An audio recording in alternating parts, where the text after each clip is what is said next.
بسم الله الرحمن الرحيم الحمد لله واشهد ان لا اله الا الله وحده لا شريك له واشهد ان محمدا عبده ورسوله صلى الله عليه وعلى اله وصحبه وسلم تسليما كثيرا الى يوم الدين ثم اما بعد.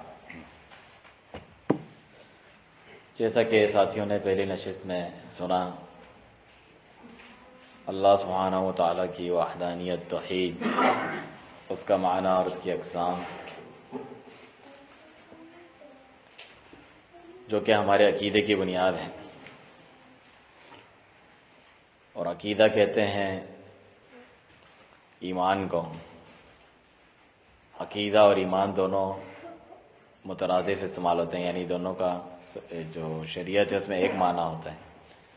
عقیدہ وہ ہوتا ہے جو دل میں انسان کوئی عقیدت رکھتا ہے، پختہ یقین رکھتا ہے. ایمان بھی وہی ہے جو دل کی باتیں ہوتی ہیں، انسان کی دل کے اندر ایک نظریہ رکھتا ہے، ایک عقیدت رکھتا ہے، اسے عقیدہ اور ایمان کہتے ہیں. جس طرح عمل ہوتے ہیں جو انسان اپنے اعضاء سے، اپنے ہاتھ پیر دوسری چیزوں سے کرتا ہے، جیسے نماز عمل ہے، اور عقیدہ جیسا کہ اللہ تعالی ہمارا رب ہے اور اکیلا عبادت کے لائق عقیدہ ہے. تو یہ عقیدہ اور عمل میں یہ فرق ہے. اور ہم عقیدے کی بات کر رہے تھے جس میں سب سے پہلے اللہ تعالیٰ کی توحید آتی ہے. اور عقیدہ اتنا اہم ہے، تمام نبیوں نے اسی کی دعوت دی سب سے شروع میں. اور عقیدہ اتنا اہم ہے کہ اگر عقیدہ صحیح نہیں ہے تو آپ کے اعمال برباد ہیں، ناقابل قبول ہیں. اس میں مزید آگے جاتے ہیں تو عقیدہ اہل سنت والجماعت آپ سنتے ہوں گے. عقیدے کا معنی معلوم ہے، آپ نے سن لیا. اہل سنت والجماعت یہ کیا ہے؟ اہل کہتے ہیں کسی چیز والے کو، اہل فلاں. اہل مانجند کا مطلب ہے یعنی مانجند میں رہنے والے. اہل پاکستان والے. اسی طرح اہل سنت کا مطلب کیا ہے؟ سنت والے. سنت کا کیا مطلب ہے؟ ایک طریقہ، ایک راستہ. اور یہاں سنت سے مراد ہے نبی صلی اللہ علیہ وسلم کی سنت اور آپ کا راستہ، آپ کا طریقہ، ان کے طریقے پر چلنے والے. کیونکہ رسول اللہ صلی اللہ علیہ وسلم کا فرمان ہے ترکت فیکم امرین، میں تمہارے درمیان دو چیزیں چھوڑے جا رہا ہوں، لن تضلوا ما ان تمسکتم بہما، تم کبھی گمراہ نہیں ہوگے اگر ان دونوں کو مضبوطی سے تھامے رکھو گے. کتاب اللہ و سنتی، اللہ کی کتاب اور میری سنت. تو اس وجہ سے سنت پر ہم چلتے ہیں. اور الجماع سے کیا مراد ہے؟ آپ سنتے ہیں مختلف جماعتیں بنی ہوتی ہیں، سیاسی جماعتیں بنی ہوتی ہیں، دینی جماعتیں. جماعت لوگوں کے گروہ کو کہتے ہیں. اور یہاں کون سے لوگوں کے گروہ مراد ہیں؟ یعنی صحابہ کرام. نبی صلی اللہ علیہ وسلم کے ساتھ کون سے لوگ تھے گروہ مسلمان مومنین کا؟ وہ صحابہ کرام تھے جن کی ہمیں پیروی کرنی چاہیے. تو عقیدہ اہل سنت والجماعت سے مراد ہے کہ ان کا کیا عقیدہ ہوتا تھا، ان کا کیا منہج، مسلک اور طریقہ ہوتا تھا، تاکہ ہم اسے اپنائیں اور جو اس کے مخالف طریقے لوگ اپناتے آئے ہیں ان سے ہم بچیں. کیوں؟ تاکہ ہم نجات پائیں اللہ تعالیٰ کے عذاب سے، اور دنیا میں اللہ کی مدد و نصرت ہمیں ملے. ہم گمراہ فرقوں سے دنیا میں بھی بچیں، آخرت میں بھی اللہ کے جہنم کے عذاب سے بچیں. کیونکہ اہل سنت والجماعت وہ گروہ ہے جو صرف نام رکھنے سے نہیں بن جاتا. کوئی شخص مختلف شرک و بدعات میں ملوث ہو، بعد میں پیدا ہونے والی شخصیات اور فرقے اور گروہ ہمارے پاکستان، انڈیا ہو یا دیگر عرب ممالک میں جو بعد میں گروہ اور فرقے نکلتے رہے اسلام میں، ان کی طرف منسوب ہو، ان کے طریقے پر چلے اور کہے میں اہل سنت والجماعت ہوں. نہیں ہو سکتا. سنت تو اسی وقت سے چلی آ رہی ہے، بعد میں تو ایجاد نہیں ہوئی ہے. اور الجماعت صحابہ کا طریقہ بھی ان کے دور سے چلا آ رہا ہے، بعد میں تو ایجاد نہیں ہوا. تو یہ کیسے ہو سکتا ہے کہ آپ کل تک آپ کا وجود نہیں، بعد میں نئے افکار نظریات آپ لے کے آئیں اور لوگوں کو بتائیں کہ ہم اہل سنت والجماعت؟ ایسا نہیں ہے. اسی لیے جو حقیقی اہل سنت والجماعت ہیں وہ سلفی اہل الحدیث ہیں، اور ان کے یہ القاب کتاب و سنت سے ثابت ہیں، اس میں کوئی حرج نہیں ہے. جس طرح فرقہ ناجیہ، اسلام میں فرقہ واریت منع ہے. ولا تفرقوا، اللہ تعالیٰ فرماتا ہے کہ تفرقہ بازی نہ کرو، ایک امت بن کے رہو. ایک رب ہے تمہارا، ایک رسول ہے، تو ایک امت بنو. تفرقہ بازی نہیں کرنی ہے. لیکن جو لوگ تفرقہ بازی کرتے ہیں ان سے اپنے آپ کو الگ بتا کر ظاہر کرنا کہ میں الگ ہوں ان سے، اس کو بھی یعنی عربی میں ایک الگ ہونا کہتے ہیں فرقہ، یعنی باطل سے میں الگ ہوں. جس طرح اسلام دیگر باطل ادیان سے، وہ بھی تو دین ہے. فرمایا لکم دینکم ولی دین، تمہارے لیے تمہارا دین، میرے لیے میرا دین ہے اسلام جو کہ حق ہے. ان الدین عند اللہ الاسلام. تو آپ کہیں گے کہ یہ ان کو اجازت دے رہے ہیں وہ اپنا دین اپنائے، ہمیں اپنا دین نہیں. تو دین ہونا تو بری بات نہیں ہے، باطل دین ہونا بری بات ہے. حق دین پر تو چلنا چاہیے. اسی طریقے سے باطل فرقہ، گمراہ فرقے ہونا منع ہے، لیکن فرقہ ناجیہ کا مطلب ہے نجات یافتہ فرقہ. رسول اللہ صلی اللہ علیہ وسلم کی زبانی جو اس نے نجات پائی ہے تو وہ تو بننا چاہیے، ان کے ساتھ رہنا چاہیے، کیونکہ رسول اللہ صلی اللہ علیہ وسلم کی مشہور حدیث ہے کہ امت میں تفرقہ ہو جائے گا. یہ تفصیل اس لیے بیان کر رہا ہوں، کتنے لوگ ہیں ان کے بڑے اچھے خوبصورت نعرے ہوتے ہیں، ہم تو مسلمان ہیں صرف، ہم کوئی تفرقے بعد کوئی دیوبندی بریلوی اہل حدیث اور اہل سنت اور سلفی فلانا، ہم کچھ نہیں ہیں. یہ بعد میں لوگوں نے ایجاد کیے ہیں. مسلمان ہونا کافی ہے، ہم تو کسی فرقے سے تعلق نہیں رکھتے. کتنی اچھی پیاری دعوت ہے اس بندے کی. یہ تو کہتا ہے کوئی فرقے میں نہیں ہونا چاہیے، بعد میں ایجاد کیا، ایسا نہیں ہے. جس طرح ایک مرتبہ میں نے پہلے وضاحت دی تھی، یعنی ہم کسی مسلک، اسلام دین کا نام ہے، مسلک پرستی وغیرہ مسلک بنا رکھے ہیں، مطلب ایسا نہیں ہے. مسلک تو راستے کو کہتے ہیں جو صحیح غلط دونوں ہو سکتے ہیں. اسلام دین بھی یہ ہے، ایک طریقہ اور منہج اور راستہ بھی ہے. یہ ایک دوسرے کے جگہ استعمال ہونے والے لفظ ہیں، بس یہ دیکھا جاتا ہے کہ صحیح ہے یا غلط ہے. یہ تو نہیں میرا کوئی راستہ نہیں ہے، میرا کوئی جو میں کسی چیز کا پابند نہیں ہوں، میرا یہ تو کوئی نہیں کہتا میرا صحیح راستہ ہے، غلط راستے پہ میں نہیں ہوں. تو الفاظ سے چڑ ہونا اور اس کو اپنے کسی گمراہ نظریات کی ترویج کے لیے استعمال کرنا کہ یہ فلاں بڑا اچھا ہے، حالانکہ وہ گمراہ عقائد بھی پھیلاتا ہو کہ وہ کوئی مسلک پرستی میں نہیں، کسی فرقے سے اس کا تعلق نہیں ہے، صرف اسلام ہے، مسلمان ہے، ایسا نہیں.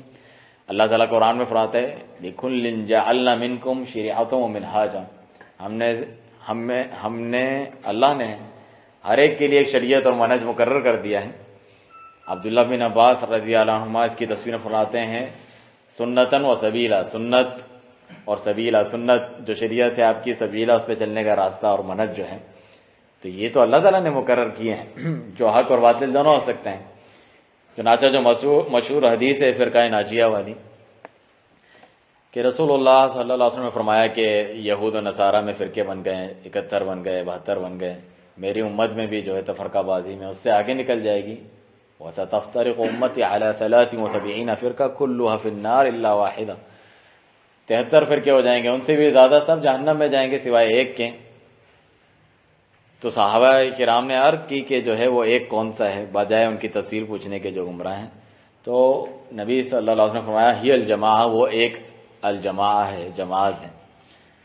تو اس سے معلوم ہوا کہ اس کو بھی فرقہ ناجیہ ایک الگ فرقہ بتا دیا کہ وہ ایک جماعت ہے. تو اس کی نشانی کیا ہے وہ دوسری حدیث میں بتائی، سنن ترمذی وغیرہ کی جو حدیث ہے، ما انا علیہ اليوم واصحابی، جس پر آج میں اور میرے صحابہ کرام ہیں. چنانچہ اہل سنہ والجماعہ کا ایک نام فرقہ ناجیہ بھی ہے. تو آپ کو فرقہ ناجیہ میں ہونا چاہیے نہیں ہونا چاہیے؟ ہم تو یہ دعا کرتے ہیں کہ ہمیں اس میں ہونا چاہیے. لوگ لکھتے ہیں فرقہ واریت سے پاک ہم تعلیم دیتے ہیں. فرقہ واریت سے پاک تعلیم دو، فرقہ ناجیہ سے بھی پاک تعلیم دینا چاہتے ہو کیا؟ مسجدوں کے باہر لکھا ہوتا ہے فرقہ واریت سے پاک ایئر کنڈیشن ماحول، کوئی کوچ جا رہی ہے یہاں سے کراچی سے، لکھا ہوتا ہے. وہ خوش کرنا چاہتے ہیں، سب کو جمع کرنا چاہتے ہیں کہ یہ میں توحید بھی بیان نہیں کروں، شرک کا رد نہیں کروں گا، بدعات وغیرہ کا، تاکہ لوگ قریب آ جائیں. میں کسی فرقے سے تعلق نہیں، میں اہل سنت والجماعت بھی نہیں، جیسا کہ سچا اہل حدیث سلفی وہ بھی نہیں. یہ تو غلط ہے، یہ باطل دعوت ہے جو کم علم لوگوں کو بڑی اچھی لگتی ہے کہ یہ بڑی اچھی دعوت دے رہے ہیں، حالانکہ اوپرلے درجے کی گمراہی کی دعوت دے رہے ہیں. اسی طرح اس کا ایک نام الطائفۃ المنصورہ بھی ہے. طائفہ بھی گروہ کو کہتے ہیں، ایک گروہ. منصورہ جس کی مدد ہوئی ہے، کس کی طرف سے؟ اللہ کی مدد ہے ان کے ساتھ. تو ہر دور میں گمراہ لوگ بھی ہوں گے اسلام کا نام لینے والے، اور یہ والا گروہ بھی ہوگا اور اللہ کی طرف سے ان کی مدد ہوگی. جب ان کے پاس طاقت ہوگی تو تلوار کے طور پہ بھی ان کی مدد ہوگی، حکومت. جیسے صحابہ کرام کے دور میں بدعتی نکلے تھے نہیں نکلے تھے، خوارج جیسے نکلے، علی بن ابی طالب اور صحابہ نے مل کر ختم کر دیا تلوار، وہ حکومت تھی ان کے پاس. اس کے ذریعے سے بھی وہ کامیاب رہیں گے. کبھی ان کے پاس طاقت نہیں ہے جیسے موجودہ دور قیامت کے قریب وہ کم ہوں گے، مختلف علاقوں میں ہوں گے، تو دلیل سے وہ سب پر بھاری ہوں گے، کیونکہ ان کے پاس کتاب و سنت ہے، صحابہ کا طریقہ، اس سے تو کوئی غالب نہیں ہو سکتا. تو یہ ہمیشہ اللہ کی طرف سے مدد یافتہ ہیں. کبھی دلیل اور تلوار دونوں سے، کبھی جو ہے دلائل کے ذریعے سے کامیاب ہیں، چاہے وہ کمزوری کیوں نہ ہو، باقی طاقتوری کیوں نہ ہو، پھر بھی وہ باطل پر ہیں۔ تو طائفہ منصورہ کے متعلق بھی حدیث ہے، رسول اللہ صلی اللہ علیہ وسلم نے فرمایا کہ لا تزال طائفۃ من امتی ظاہرین علی الحق، میری امت کا ایک گروہ ہمیشہ حق پر قائم رہے گا، لا یضرهم من خذلهم ولا من خالفهم، ان کی مخالفت کرنے والا بھی ان کو کوئی نقصان نہیں پہنچا سکے گا۔ مخالفت کرنے والے تو آپ سنتے رہتے ہیں کہ جو اہل حق ہیں ان کی مخالفت کرتے ہیں، ایک دوسرے قسم کا بھی گروہ ہوتا ہے جو مختلف حالات میں سامنے آتا ہے، جس کو بہت کم لوگ جانتے ہیں اور اس کے لیے نرم گوشہ رکھتے ہیں، اور جو سچے سلفی ہیں ان کو اس قسم کے لوگوں کا رد کرنے سے منع کرتے ہیں۔ ولا من خذلهم، وہ گروہ بھی جو ان کا ساتھ چھوڑ دیتا ہے، وقت پر جب ضرورت پڑتی ہے وہ ان کے ساتھ نہیں ہوتا کہ میں تمہارے ساتھ ہوں، میں بھی سنت والا ہوں، میں بھی جو ہے توحید والا ہوں، آپ کے ساتھ ہیں، اور جب ضرورت پڑی کہ جو ہے توحید کے لیے کھڑے ہو اور شرک اور اہل شرک سے برات کرو تو وہ غائب ہے، آپ کے ساتھ ہی نہیں، وہ دوسرے ہیں، اس کے کچھ سیاسی مفاد ہیں، کچھ دوسرے مفاد ہیں، اس کے لیے وہ الگ ہوگی۔ اس کو کہتے ہیں کہ وقت پر ساتھ چھوڑنے والا، دغا دینے والا۔ تو یہ کوئی ان کو نقصان پہنچا دیں گے عین موقع پر بھاگ جانے والے، جس طرح صحابہ کرام کو رسول اللہ صلی اللہ علیہ وسلم کو جہاد کے موقع پر منافقین چھوڑ کے چلے جاتے تھے، وہ کوئی نقصان نہیں پہنچا سکتے تھے، اللہ تعالیٰ فرشتے بھیج کر بھی مدد کر دیتا تھا ان کی نفری، تمہاری ضرورت ہی نہیں ہے، تمہارا آنا ان کے نقصان، ان کے جو ہے ان کی ازمائش میں اور اضافے کا سبب بنتا، اچھا ہے تمہارے جیسے لوگ نہ۔ تو دین میں جو مشکلات آتی ہیں، بہت سارے لوگ کل تک اہل سنت کہلاتے ہوں یا اہل حدیث سلفی، اور بعد میں وہ منہج کو چھوڑ دیں جو صحابہ والا طریقہ ہے اپنے کسی بھی مفاد کی خاطر، تو اللہ نے ان کی چھاٹی کی ہے، آپ کو پریشان ہونے کی ضرورت نہیں ہے کہ اللہ کو خالص لوگ چاہیے اپنے دین کے لیے، جو جہاد کی صورت میں کبھی مسلمانوں کو شکست ہوتی ہے، کبھی کامیابی، اس کے ذریعے سے اللہ چھانٹی کر کے الگ کر دیتا ہے۔ اپنے دین کے لیے اسے وہی چاہیے جو مخلص ہوں، سنت کی اتباع کریں، سلف کے منہج پہ، حالات یہاں سے وہاں ہو جائے پھر بھی قائم رہیں، تو یہ اس وجہ سے ہوتا ہے۔ تو یہ جو گروہ ہوگا اس کا ساتھ چھوڑنے والا بھی اور اس کی مخالفت کرنے والے دونوں سے کوئی نقصان نہیں پہنچا سکیں گے۔ الحمدللہ اہل سنہ والجماعہ حقیقی، اہل السنہ والحدیث سلفی موجود ہیں ہر دور میں اور موجود رہیں گے، مختلف جگہوں پر، کبھی کہیں، کبھی کم، کبھی زیادہ۔ امام احمد بن حنبل رحمہ اللہ، امام علی المدینی، پرانے ائمہ کرام جنہوں نے عقیدہ اہل سنہ جہاں پہ کتابیں وغیرہ ایسے ائمہ کرام کی ہیں اور ان کے علاوہ دوسروں کی، وہ خود فرماتے ہیں کہ اگر یہ گروہ جو ہے اہل الحدیث، جو علماء فقہا کا جو کتاب و سنت پر چلتا ہے صحابہ کے فہم کے مطابق، اگر وہ ان سے مراد نہیں ہے تو مجھے نہیں پتا کون مراد ہے، یعنی یقیناً یہی لوگ مراد ہیں، اہل علم جو حقیقی ہوتے ہیں وہ مراد ہے، جس طرح امام ترمذی رحمہ اللہ فرماتے ہیں۔ اسی طرح آپ لفظ سنتے ہیں سلفی، آپ کہتے ہیں، آپ لوگ اپنے آپ کو سلفی کہتے ہیں، تو یہ بھی جو ہے کتاب و سنت سے ثابت ہے۔ رسول اللہ صلی اللہ علیہ وسلم کا فرمان ہے خیر الناس قرنی ثم الذین یلونہم ثم الذین یلونہم، کہ بہترین لوگ کون ہیں؟ میرے دور کے ہیں، صحابہ کرام، ثم الذین یلونہم یا ثم الذین علی الاثر، پھر جو ان کے بعد ہیں، یعنی تابعین، یعنی تابعین جو صحابہ کے شاگرد ہیں، پھر جو ان کے بعد ہیں یعنی تابعین جو صحابہ کرام کے شاگردوں کے شاگرد ہیں، ان کے خیر پر، ہدایت پر، حق پر ہونے کی کس نے گواہی دی ہے؟ رسول اللہ صلی اللہ علیہ وسلم نے۔ تو اگر آپ ان کی طرف منسوب ہوتے ہیں، سلفی کا مطلب یعنی سلف والا، ان کے طریقے پر چلنے والا، جیسے پاکستانی پاکستان والا، کشمیری کشمیر والا، اسی طرح سلفی یعنی یہ کہہ رہا ہے عربی زبان میں، سادہ زبان میں بتا رہا ہے کہ میں سلفی ہوں، ان سلف کے طریقے پر چلنے والا، اس کی کوشش کرنے والا۔ کمی زیادتی سب سے ہوتی ہے، انسان گنہگار ہے، لیکن جو نئے لوگوں نے طریقے ایجاد کیے میں اس پر نہیں چلنے والا ہوں، جو اپنی طرف سے لوگ بدعات ایجاد کرتے ہیں ان کی پیروی کرتے ہیں۔ تو یہ تو مختصر تعارف ہے، اس میں کسی کو کیا تکلیف ہے؟ یہ تو اہل حق ہونے کی نشانی ہے۔ جبھی امام ابن تیمیہ رحمہ اللہ فرماتے ہیں لا عیب علی من اظہر مذہب السلف وانتصب الیہ، اس شخص پہ کوئی عیب ملامت نہیں ہے، کوئی اگر اسے برا کہتا ہے تو غلط کہتا ہے، بیوقوف ہے وہ، کہ جو مذہب سلف کو ظاہر کرتا ہے وانتصب الیہ، اس کے جانب منسوب ہوتا ہے، یعنی کہتا ہے میں سلف کے منہج والا ہوں، جس کو مختصر کیا کہتے ہیں؟ سلفی، یعنی تو وہ یہ کہتا ہے۔ ہاں یہ الگ بات ہے کہ وہ منہ سے تو کہتا ہے لیکن اس پر عمل نہیں ہے، اس کا عمل اس کے خلاف ہے۔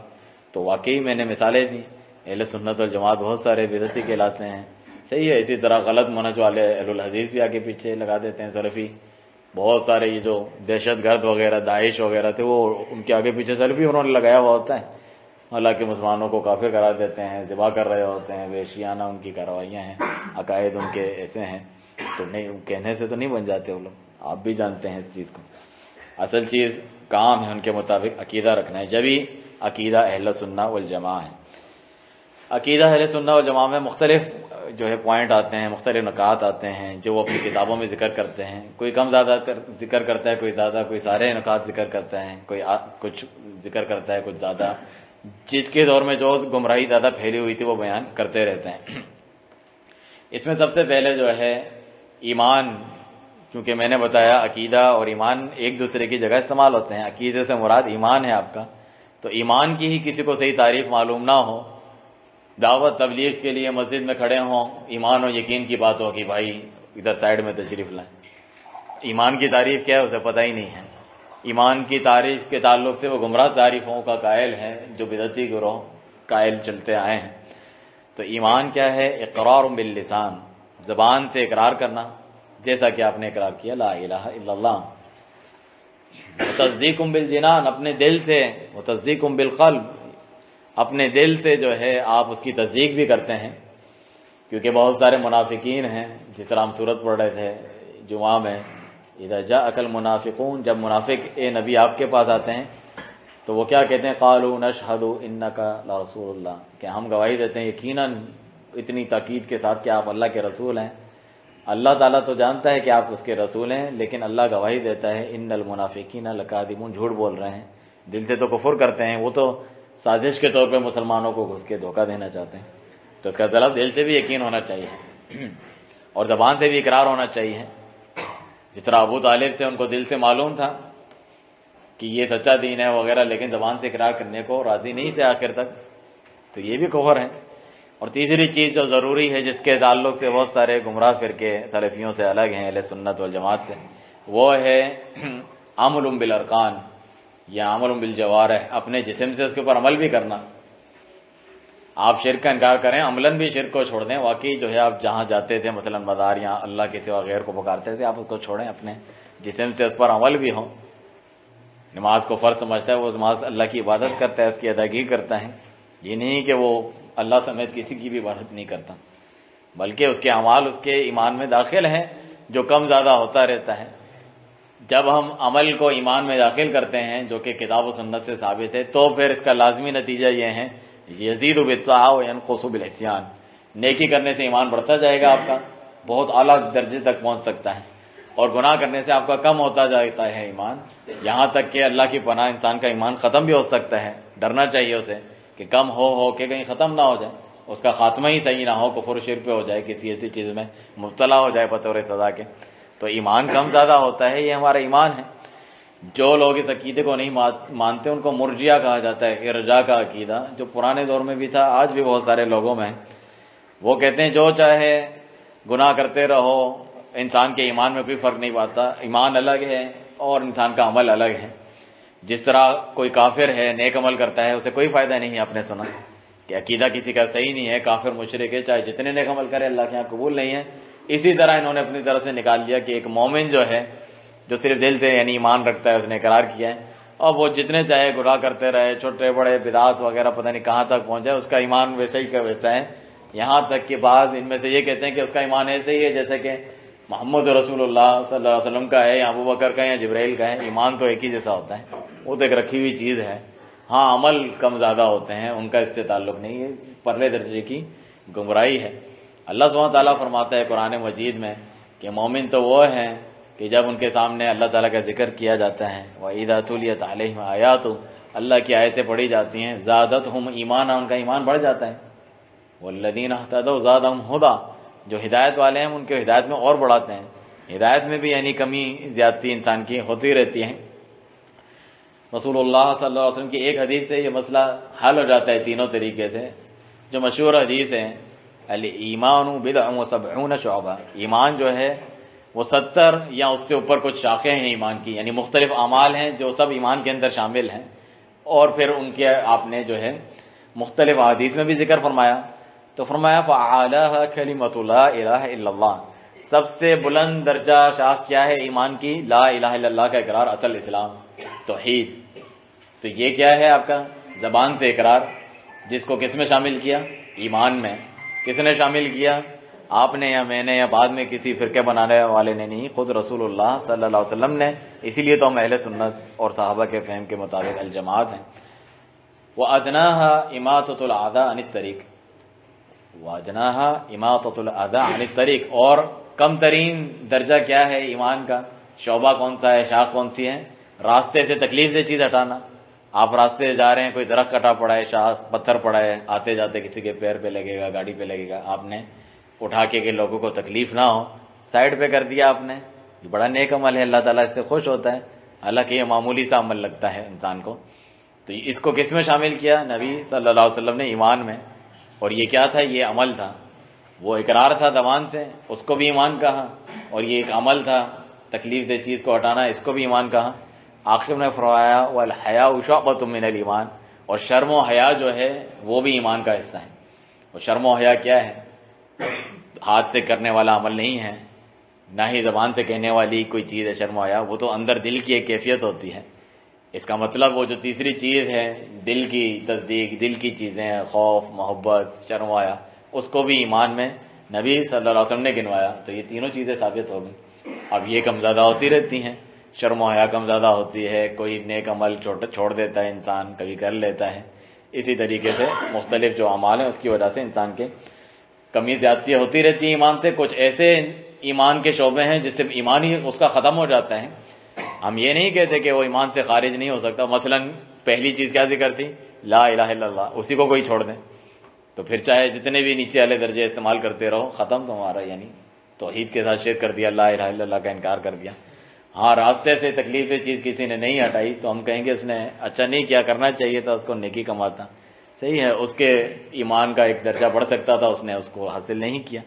تو سارے چیزیں ایک جیسی نہیں ہیں ایمان کے اندر جو شامل ہوتی ہیں. تو یہ ایمان کی تعریف ہے. پھر دوسری بات جو آتی ہے عقیدہ اہل سنت والجماعت میں، وہ ایمان کے ارکان ہیں. جس طرح اسلام کے ارکان ہوتے ہیں جو ظاہری اعمال انسان کرتا ہے، سب کو آنے چاہیے کہ کلمہ پڑھنا، نماز پڑھنا، زکوٰۃ دینا، روزے رکھنا، بیت اللہ کا حج کرنا جو کر سکتا ہے اس کی استطاعت رکھتا ہے.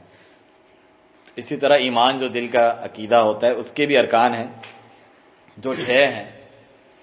اللہ تعالیٰ پر ایمان جو کہ حدیث جبرائیل علیہ الصلوۃ والسلام میں ذکر ہوئے ہیں، اور اس کے علاوہ قرآن مجید میں بھی مختلف جگہوں پہ ذکر ہوئے ہیں. جب انہوں نے آ کے پوچھا رسول اللہ صلی اللہ علیہ وسلم سے انسانی شکل میں آ کے کہ ایمان کیا ہے، فرمایا الایمان ان تؤمن باللہ. ایمان یہ ہے اللہ پر ایمان لاؤ، وملائکتہ اور اس کے فرشتوں پہ، وکتبہ اس کی کتابوں پہ، ورسلہ اس کے رسولوں پر، والیوم الاخر اور آخرت کے دن پر، وان تؤمن بالقدر خیرہ وشرہ اور تقدیر پر ایمان لاؤ، اچھی ہو یا بری، کس کی طرف سے ہیں؟ اللہ کی طرف سے ہیں. تو یہ سارے ارکان ایمان ہیں. ان میں سے میں 2 مانتا ہوں، تیسرا نہیں مانتا، پھر بھی ایمان پورا نہیں ہے. میں 4 مانتا ہوں، 1 نہیں مانتا، پھر بھی ایمان پورا نہیں. اسی طریقے سے جو ہے ساروں کا انکار کرے یا ان میں سے کسی کا ایک کا انکار کرے وہ کافر ہو جاتا ہے، دین اسلام سے خارج ہو جاتا ہے. اللہ پر ایک شخص ایمان رکھتا ہے، آخرت کو میں نہیں مانتا کہ مر کے زندہ ہو جائیں گے، تو وہ کافر ہے. اللہ تعالیٰ نے قرآن مجید میں جا وجہ ذکر کیا ہے ایسے لوگوں کا جو آخرت پر ایمان نہیں رکھتے ہیں. ایک شخص سب کچھ مانتا ہے، تقدیر کو میں نہیں مانتا ہوں، ایسے بھی گمراہ فرقے گزرے ہیں. تو ان کی تھوڑی تھوڑی تفصیل ہم ذکر کرتے ہیں تاکہ یاد رکھنے میں آسان ہو. اللہ پر ایمان لانے میں سب سے بڑی چیز تو اللہ کی توحید ہے، اور اس کا تفصیلی بیان آپ نے سنا.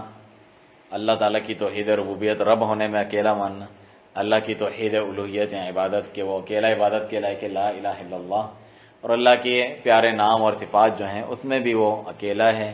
اس کا نام انکار کریں، نہ مخلوق کے جیسا قرار دیں، نہ ہی اس کے جو حقیقی معنی ہے اس سے ہٹ کر کوئی اپنی مرضی کی تعویل کریں یا کیفیت بیان کریں. دوسری چیز ہے اللہ تعالیٰ کے فرشتوں پر ایمان لانا جو کہ اللہ تعالیٰ کی نوری مخلوق ہیں. حدیث میں ہے کہ ان کو نور سے پیدا کیا گیا. لا یعصون اللہ ما امرہم یفعلون ما یؤمرون، اللہ کی فرمانبرداری کرتے ہیں وہ نافرمانی کر ہی نہیں سکتے. ان کو بنایا ہی اس لیے نہیں ہے کہ اللہ کی نافرمانی کریں. انسان کو اختیار دیا ہے نیکی کرو برائی کرو، انہی کی جزا اور سزا ہے. وہ تو اللہ کی فرمانبرداری کرتے رہتے ہیں، صبح شام اس کی تسبیح اور پاکی بیان کرتے ہیں، اس کی عبادت کرتے ہیں. کثیر تعداد میں ہیں، 70,000 فرشتے داخل ہوتے ہیں بیت معمور میں، آسمانوں پر جو ہے کعبۃ اللہ کی طرح. ان کی واپس کیا تا قیامت باری نہیں آتی. تو اللہ تعالیٰ تو محتاج نہیں ہے مخلوق ہمارا کہ ہم اس کی عبادت کریں، اتنی پاکیزہ مخلوق اس کی عبادت کرنے والی ہے. یہ تو ہمارا ہی فائدہ ہے کہ ہم اس کی عبادت کرتے ہیں، اس کو راضی کرتے ہیں، جنت کو پانے کی کوشش کرتے ہیں، اس کے عذاب اور جہنم سے بچنے کی کوشش کرتے ہیں. بعض فرشتے ایسے ہیں جن کا نام کتاب و سنت میں ذکر ہوا ہے، جیسے کہ جبرائیل علیہ السلام، صحیح ہے، اسی طریقے سے میکائیل علیہ السلام، اور بعض کے کام بھی ذکر ہوئے ہیں. جبرائیل علیہ السلام وہی لے کر آتے ہیں. ایک فرشتہ ہے ملک الموت، یعنی موت کا فرشتہ جو روحیں قبض کرتا ہے اللہ تعالیٰ کے حکم سے. قُلْ يَتَوَفَّاكُمْ مَلَكُ الْمَوْتِ الَّذِي وُكِّلَ بِكُمْ، قرآن میں ہے تمہاری روحیں قبض کرتا ہے ملک الموت، جو تمہارے جس کی ڈیوٹی لگائی گئی ہے کہ وہ تمہاری روحیں قبض کریں. تو مختلف کام اللہ سبحانہ تعالیٰ نے ان کے سونپے ہوئے ہیں، جن کی تفصیل آئی ہوئی ہیں عقیدے کی کتاب میں. آپ اسے پڑھیں اور ان کے دلائل دیکھیں، اس کے مطابق اپنا عقیدہ بناتے جائیں. ایک مومن ایسا ہوتا ہے جو سنت پر چلنا چاہتا ہے کہ میں دیکھوں گا قرآن کی آیت، رسول اللہ صلی اللہ علیہ وسلم کی حدیث، صحابہ کرام کا جو طریقہ ہے، اور اس کے مطابق عقیدہ بناتا جاؤں گا. کیونکہ عقیدہ اہل سنت والجماعہ میں بات شامل ہے کہ اسے کہتے ہیں مصدر تلقی، یعنی ہم عقیدہ لیں کہاں سے. کیونکہ بعض لوگوں کا یہ اصل ہی صحیح نہیں ہوتا تو باقی جتنی نیچے چیزیں بیان کروں گا وہ غلط ہو جاتا ہے. ایک کہتے ہیں کہ عقیدہ ہمیں اپنے عقل سے لینا چاہیے، جو ہمیں عقل میں سمجھ میں آئے. ایک کہتے ہیں جو یونان اور روم و فارس والوں نے جو فلسفے وغیرہ کیے ہیں، ان کی کتابیں ہیں پرانے فلسفیوں کی، اس کے مطابق جو ہے عقیدہ سیکھنا چاہیے، منطق کے مطابق سیکھنا چاہیے، عقل پرستی سے. اور جو ہے بعد نے کہا اپنے وجدان سے، صوفیوں کی طرح جو ہمارے دل میں خیال آتا ہے اپنی طرف سے، اس کے مطابق، خوابوں سے جو ہمیں سمجھ میں آئے گا، اللہ ہمیں دکھلائے گا سکھلائے گا، اس کے مطابق مجھے عقیدہ بنانا چاہیے. یا میں فلاں فرقے گروہ کا کوئی بڑا لیڈر ہے، اس کی جانب میں منسوب ہوتا ہوں، اس کے جو افکار ہیں، اس نے جو باتیں لکھی ہیں، اس کے مطابق عقیدہ بنانا چاہیے. یا پھر ہمیں جو صحیح اس کا صحیح منہج جو ہے عقیدہ لینے کا، کتاب و سنت کے مطابق ہونا چاہیے. کتاب و سنت اپنی عقل کے مطابق نہیں، بلکہ صحابہ کرام رضی اللہ عنہم، سلف صالحین کے فہم کے مطابق، ان کے منہج کے مطابق، جسے کہتے ہیں کتاب و سنت اور اجماع سلف. صحابہ کرام یا سلف صالحین کا بعض مسائل پر اختلاف ہوتا تھا، جیسے کہ ہم عمل میں نماز کے مسائل، طہارت کے مسائل، اس میں ہو سکتا ہے، لیکن عقیدے میں کوئی اختلاف نہیں تھا، اسی لیے اس پر ان کا اجماع ہے. اور جتنے بھی عقیدے ذکر کیے جاتے ہیں، اجماعی عقیدے ذکر کیے جاتے ہیں کہ صحابہ کرام سلف صالحین کے عقیدے تھے، جو علماء کرام اپنے عقیدے کی کتابوں میں ذکر کرتے ہیں. تو یہ ہمارے عقیدے کے اصل سورسز ہیں، جہاں سے ہم لیتے ہیں کتاب سنت، یعنی قرآن مجید، رسول اللہ صلی اللہ علیہ وسلم کی سنت. کتاب قرآن کی حفاظت کا ذمہ خود اللہ نے لیا ہے، انا نحن نزلنا الذکر وانا لہ لحافظون. اس قرآن کو ہم نے نازل کیا، ہم ہی اس کی حفاظت کریں گے. کسی انسان کی عقل کی ذمہ داری اللہ نے نہیں لی کہ وہ ساری باتیں صحیح کہے گا، اس سے غلطی بھی ہو سکتی ہے، ہر ایک کی بات لی بھی جا سکتی ہے، چھوڑی بھی جا سکتی ہے. اسی طرح سنت کی حفاظت اللہ تعالیٰ نے لی کہ وما ينطق عن الهوى ان هو الا وحی یوحی. ہم نے اس نبی کی ذمہ داری لی ہوئی ہے کہ یہ اپنی طرف سے کچھ نہیں کہے گا. ہم جو وحی کرتے ہیں اس کی طرف، ایک تو قرآن کی وحی کرتے ہیں، اس کے علاوہ بھی جو یہ بول رہے ہوتے ہیں وہ بھی ہم نے ہی بھیجا ہوتا ہے. قرآن میں ہے کہ نماز قائم کرو تو ہم نے ہی انہیں بتایا ہوتا ہے جبرائیل علیہ السلام کو بھیج کے کہ نماز اس طرح پڑھو، اس ٹائم پر پڑھو. یہ ساری چیزیں اللہ تعالیٰ نے ہی سکھائی ہوئی ہیں. وَعَلَّمَكَ مَا لَمْ تَكُنْ تَعْلَمُ، اور ہم نے آپ کو سکھایا جو آپ پہلے نہیں جانتے تھے. جب تم جو ہے فَاذْكُرُوا اللَّهَ كَمَا عَلَّمَكُم مَا لَمْ تَكُونُوا تَعْلَمُونَ، اللہ کا ذکر اس طرح کرو جس طرح ہم نے تمہیں سکھایا ہے جو تم پہلے نہیں جانتے تھے. تو یہ دونوں چیزیں اللہ کی طرف سے ہیں، ان کی حفاظت کی ذمہ داری لی ہوئی ہے. آپ کہیں گے سنت میں تو صحیح حدیث بھی ہوتی ہے، ضعیف بھی، لوگوں نے گھڑ کے بھی ڈالی ہوتی ہے، قرآن تو چلو ویسے ہی آ رہا ہے حفاظت کے لیے. تو اللہ تعالیٰ نے اپنے ایسے بندے بنائے، ایسے بندے اللہ تعالیٰ نے مقرر کیے. آسمان پہ جبرائیل علیہ السلام، جبرائیل امین امانت دار ہیں، تو قرآن جیسا آیا تھا ویسا پہنچایا. اور زمین پر اللہ تعالیٰ کے ایسے بندے ہیں، صحابہ کرام ہیں، یاد حفظ کرنے والے ہیں. ان کے بعد نیک سچے پارسا لوگ، حفظ کے ماہر، انہوں نے آگے تک پہنچایا. انہوں نے آگے تک اللہ نے بندوں کے ذریعے مدد لی، جس سے ہمیں معلوم چل گیا کہ اس میں من گھڑت بھی ہے، صحیح ضعیف ہے. جو آج آپ بیٹھ کر یہ اعتراض کر رہے ہیں کہ حدیث کا کیا بھروسہ، صرف قرآن پہ عمل کرو، اس میں تو یہ بھی ہے، صحیح ضعیف بھی ہے، من گھڑت بھی ہے. یہ بھی تو آپ کو انہی سے معلوم چلا، کس نے آپ کو بتایا کہ یہ صحیح نہیں ہے، یہ ضعیف ہے، یہ من گھڑت ہے؟ انہی علماء محدثین نے بتا دیا. اس کا مطلب دودھ کا دودھ، پانی کا پانی، اللہ کر کے دکھا دیا ہے. معلوم ہے سب کو یہ صحیح ہے، ضعیف ہے، اور یہ موضوع من گھڑت ہے. تو آپ جو صحیح والی ہے اس پر عمل کریں، جو صحیح ہے اور قابل قبول ہے، یعنی اس طریقے سے حفاظت کر دی. جو اس میں یہاں وہاں سے کوئی ڈالنا چاہے، اللہ تعالیٰ نے ایسے بندے زندہ کیے اپنے، اور ان کو نشانی بنا دیا تمام امتوں کے لیے کہ کسی بھی امت کے، جس طرح سلف صالحین کا قول ہے، امتوں میں سے کسی نبی کی امت نے اتنی حفاظت نہیں کی اپنے نبی کی روایات کی یا حدیث وغیرہ کی جس طرح امت محمدیہ نے کی۔ آج کی جدید ٹیکنالوجی اور سارا ریکارڈ حساب رکھنے والوں کی عقل دنگ رہ جاتی ہے کہ اتنا ایک بندے کا ریکارڈ رکھنا، یہ یہاں پیدا ہوا تھا، ادھر اس نے اس عالم سے پڑھا، ادھر گیا، ادھر فوت ہوا، ادھر سفر کیا، اس سے علم حاصل کیا، اس کا اندر تک کی بات، اس کا حافظہ کمزور تھا، اس کا حافظہ صحیح تھا اور بڑھاپے میں کمزور ہو گیا، یہ فلاں سے تو صحیح حدیث روایت کرتا تھا جب وہاں شام میں رہتا تھا، بعد میں فلانے سے کرتا، وہ صحیح نہیں، اتنی زیادہ باریک بھی نہیں، پھر کس طرح سے وہ جو ہے بچ کے نکل سکتا ہے کہ دین کی جو اصل شکل و صورت ہے، اتنی ضعیف حدیثیں اور موضوع من گھڑت آ جائیں کہ اس کی اصل شکل و صورت آپ کو معلوم نہیں چل رہی، ایسا نہیں ہے۔ وہ کچھ چیزیں ہیں جن کے بغیر انسان مکمل دین پھر بھی اس کے سامنے موجود ہوتا ہے صحیح حدیث کی روشنی میں۔ اور تیسری چیز جس سے ہم عقیدہ لیتے ہیں وہ اجماع سلف ہے۔ اجماع کا مطلب یعنی سب کا اتفاق ہے، علماء کا جو سنت پر چلتے ہیں، کسی نے اختلاف نہیں کیا کہ یہ چیز ایسے نہیں ہے، ایسے ہے عقیدہ، سب کا اتفاق ہے، جتنے اللہ پر ایمان، فرشتوں پر اور تقدیر پر لانا چاہیے، انکار نہیں کرنا چاہیے، سب کا اس پہ اتفاق تھا۔ نبی صلی اللہ علیہ وسلم فرماتے ہیں کہ لن یجتمع امتی علی الضلالہ، میری امت کبھی بھی جو ہے گمراہی پر جمع نہیں ہوگی، یہ بھی صحیح حدیث ہے۔ اللہ تعالیٰ فرماتا ہے فَإِن تَنَازَعْتُمْ فِي شَيْءٍ، اگر تم کسی چیز میں اختلاف کرو تو اللہ رسول کی طرف پھیر دو، لیکن اگر کسی میں اختلاف نہیں ہو اس کا مطلب اجماع ہے، اور اس میں جو ہے یعنی وہ کتاب و سنت کے ہی مطابق تمہارا عقیدہ ہے۔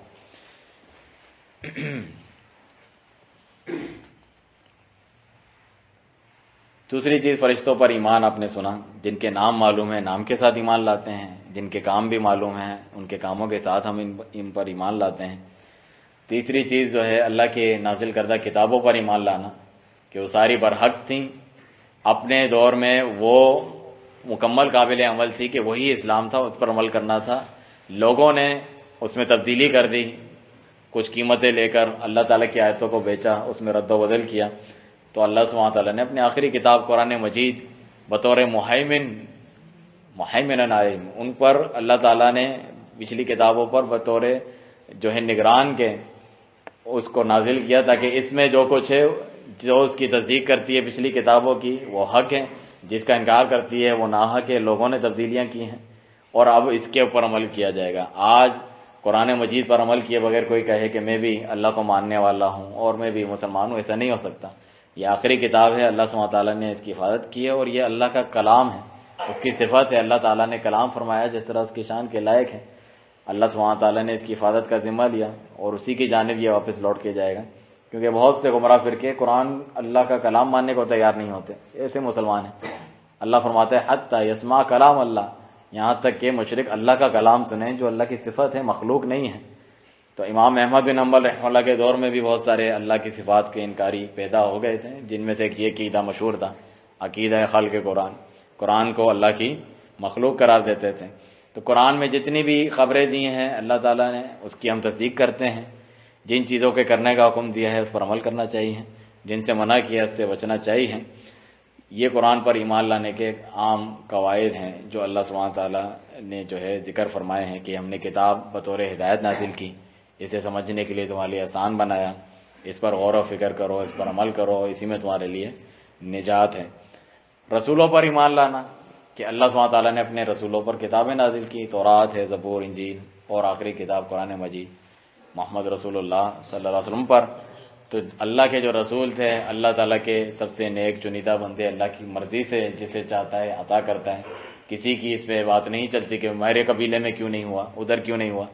یہود و نصارہ کو، بنی اسرائیل کو اس پر بغض اور حسد ہو گیا تھا کہ ہم میں سے کیوں رسول نہیں آیا، اسی لیے نہیں مانتے تھے، حالانکہ قرآن میں یعرفونہم کما یعرفون ابناءہم، اس طرح جانتے ہیں اچھے طریقے سے محمد رسول اللہ صلی اللہ علیہ وسلم کی نشانیاں ان کی کتابوں میں، جس طرح اپنے بیٹے کو جانتے ہیں، کوئی شک ہی نہیں ہے۔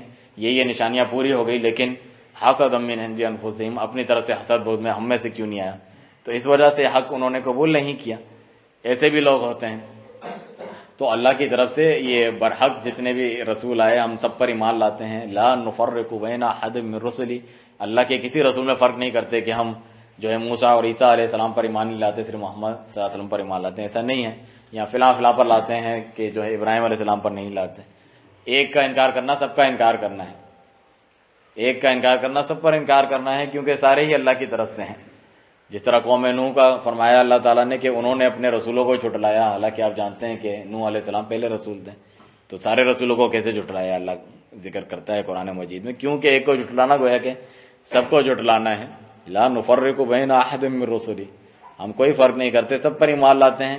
نازل کردہ جو ان کی شریعتیں تھیں وہ اب منسوخ ہو گئی ہیں قرآن مجید کے ذریعے. اب اگر کسی کو اللہ کی چاہت چاہیے ہے، مسلمان بننا ہے، تو وہ اس قرآن مجید کو آخری کتاب سمجھے، اس کے جو حکم ہے اس کے حلال کو حلال، حرام کو حرام سمجھے، تب جا کر وہ مسلمان ہوگا. اور اللہ کے آخری رسول محمد رسول اللہ صلی اللہ علیہ وسلم کے تعلق سے ایک اسپیشل عقیدہ ہے کہ آپ خاتم النبیین ہیں، آخری نبی اور رسول ہیں.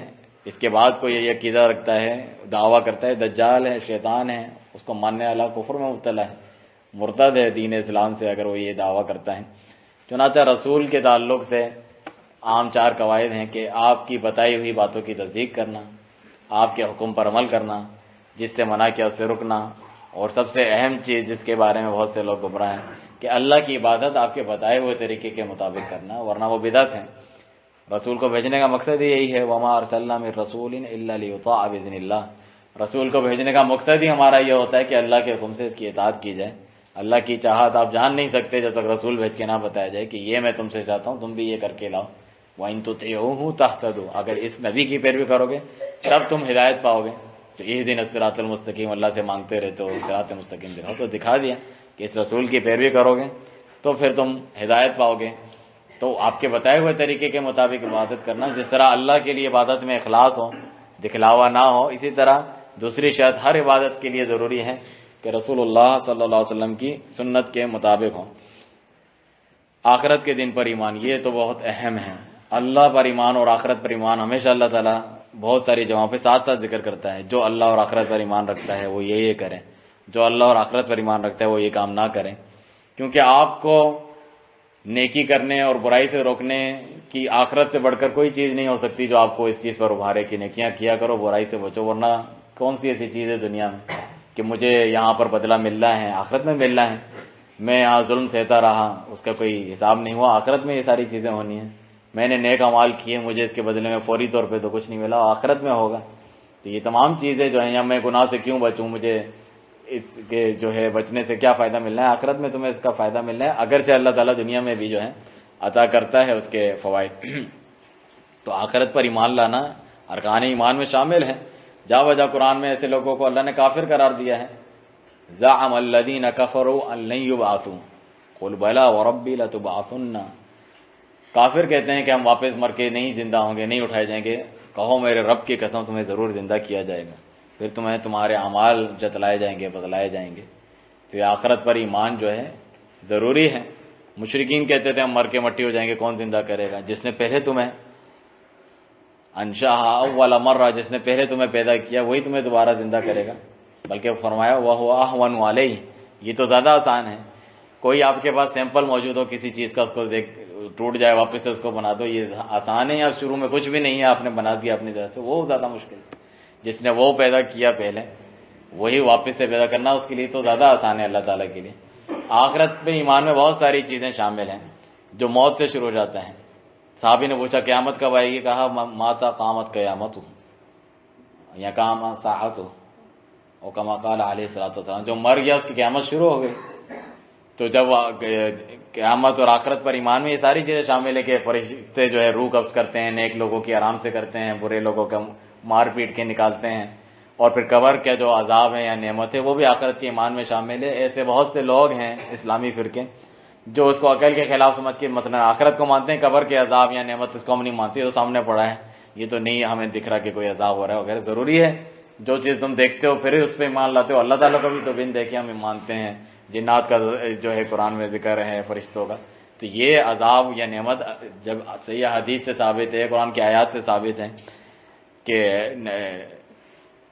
رسول اللہ صلی اللہ علیہ وسلم نے اس آیت کی تفسیر فرمائی کہ یثبت اللہ الذین آمنوا بالقول الثابت فی الحیات الدنیا وفی الآخرہ. اللہ تعالیٰ ثابت قدم رکھتا ہے مومنوں کو اس دنیا میں بھی قول حق پر یعنی لا الہ الا اللہ پر، وفی الآخرہ اور آخرت میں بھی فرمایا کہ قبر میں، تو فرمایا قبر میں تم ضرور جو ہے امتحان آزمائش میں ڈالے جاؤ گے، پوچھا جائے گا تمہارا رب کون ہے، تمہارے نبی کون ہے، تمہارا دین کون ہے۔ جو اس کے مطابق زندگی گزارتا ہوگا وہ آرام سے جواب دے گا، اس کی قبر کشادہ ہو جائے گی، جنت کی ہوائیں آئیں گی، اس کو جو نعمتیں ملنے والی ہیں اور اس کو یہ تمام خیر کی چیزیں ملتی رہیں گی۔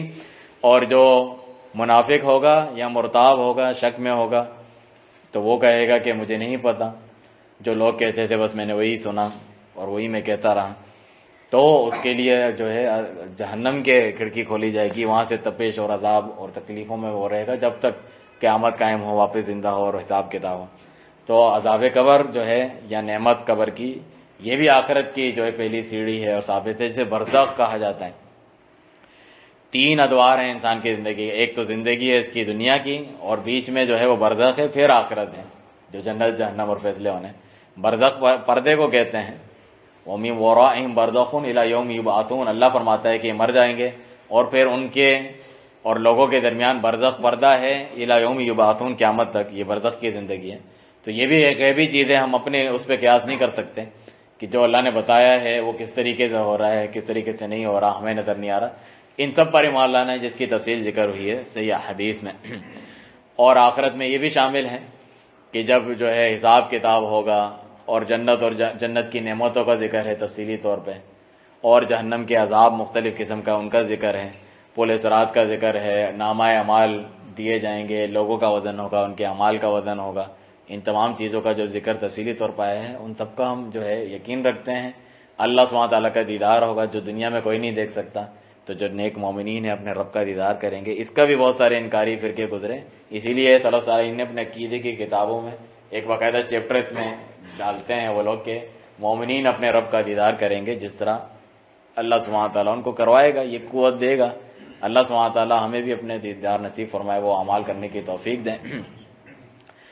تو فرمایا رسول اللہ صلی اللہ علیہ وسلم نے کہ تم اپنے رب کا دیدار کرو گے جس طرح تم 14ویں کے چاند کو دیکھتے ہو، جس کے دیکھنے میں کوئی نہ رش لگتا ہے، نہ کسی کو تکلیف ہوتی ہے، نہ دیکھنے میں کوئی دقت ہوتی ہے انسان کی آنکھوں میں تکلیف، اس طرح اپنے رب کو دیکھو گے یعنی بغیر کسی تکلیف کے۔ اللہ سبحانہ تعالیٰ یہ قوت و طاقت بندے کو دے گا جو سب سے بڑی نعمت ہوگی۔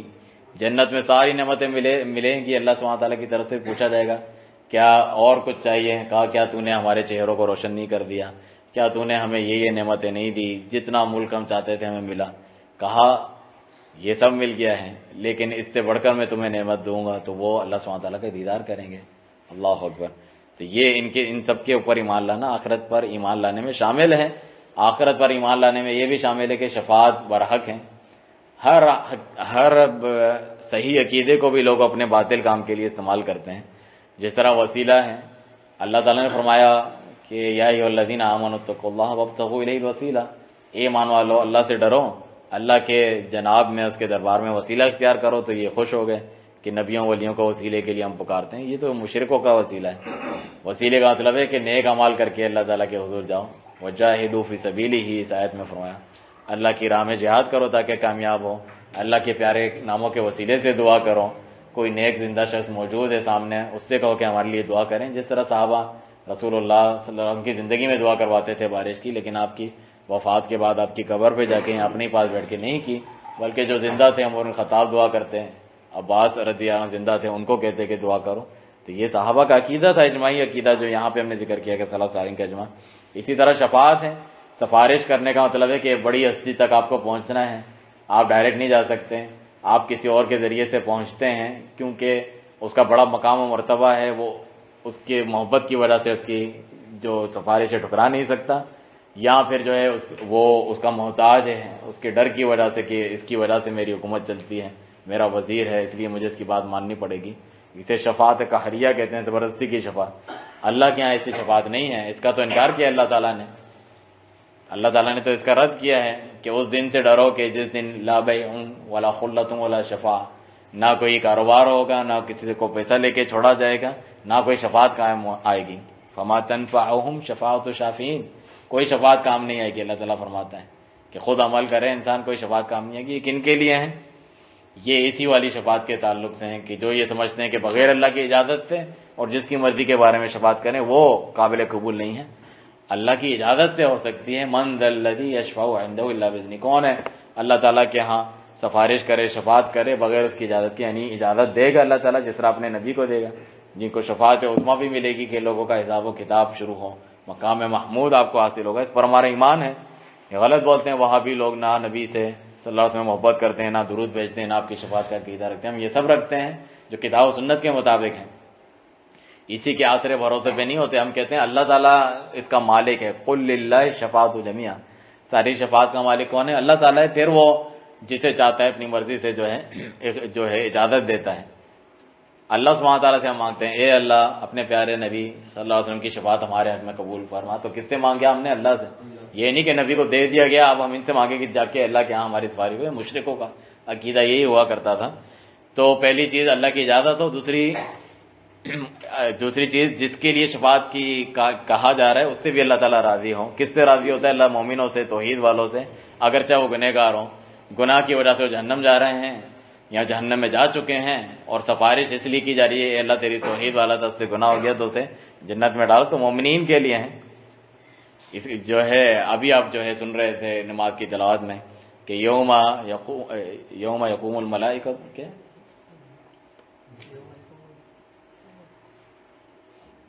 یوم یقوم الروح والملائکۃ صفا, جس دن روح یعنی جبرائیل علیہ السلام اور فرشتے کھڑے ہوں گے سب بنا کر, لا یتکلمون الا من اذن له الرحمن وقال صوابا, سوائے وہ جن کو اللہ تعالیٰ شفاعت کی اجازت دے اور وہ صحیح بات کرے. ورضی لهم قولا, قرآن میں بھی ہے جس سے اللہ تعالیٰ راضی ہو. تو فرشتے بھی شفاعت کریں گے, انبیاء بھی کریں گے, شہید بھی کریں گے, صالحین بھی کریں گے, رسول اللہ صلی اللہ علیہ وسلم بھی کریں گے, لیکن اللہ تعالیٰ کی اجازت سے. اور مومنوں کے لیے ابو ہریرہ رضی اللہ عنہ فرماتے ہیں, میں نے نبی صلی اللہ علیہ وسلم سے پوچھا کہ من احسد الناس بشفاعتک یا رسول اللہ,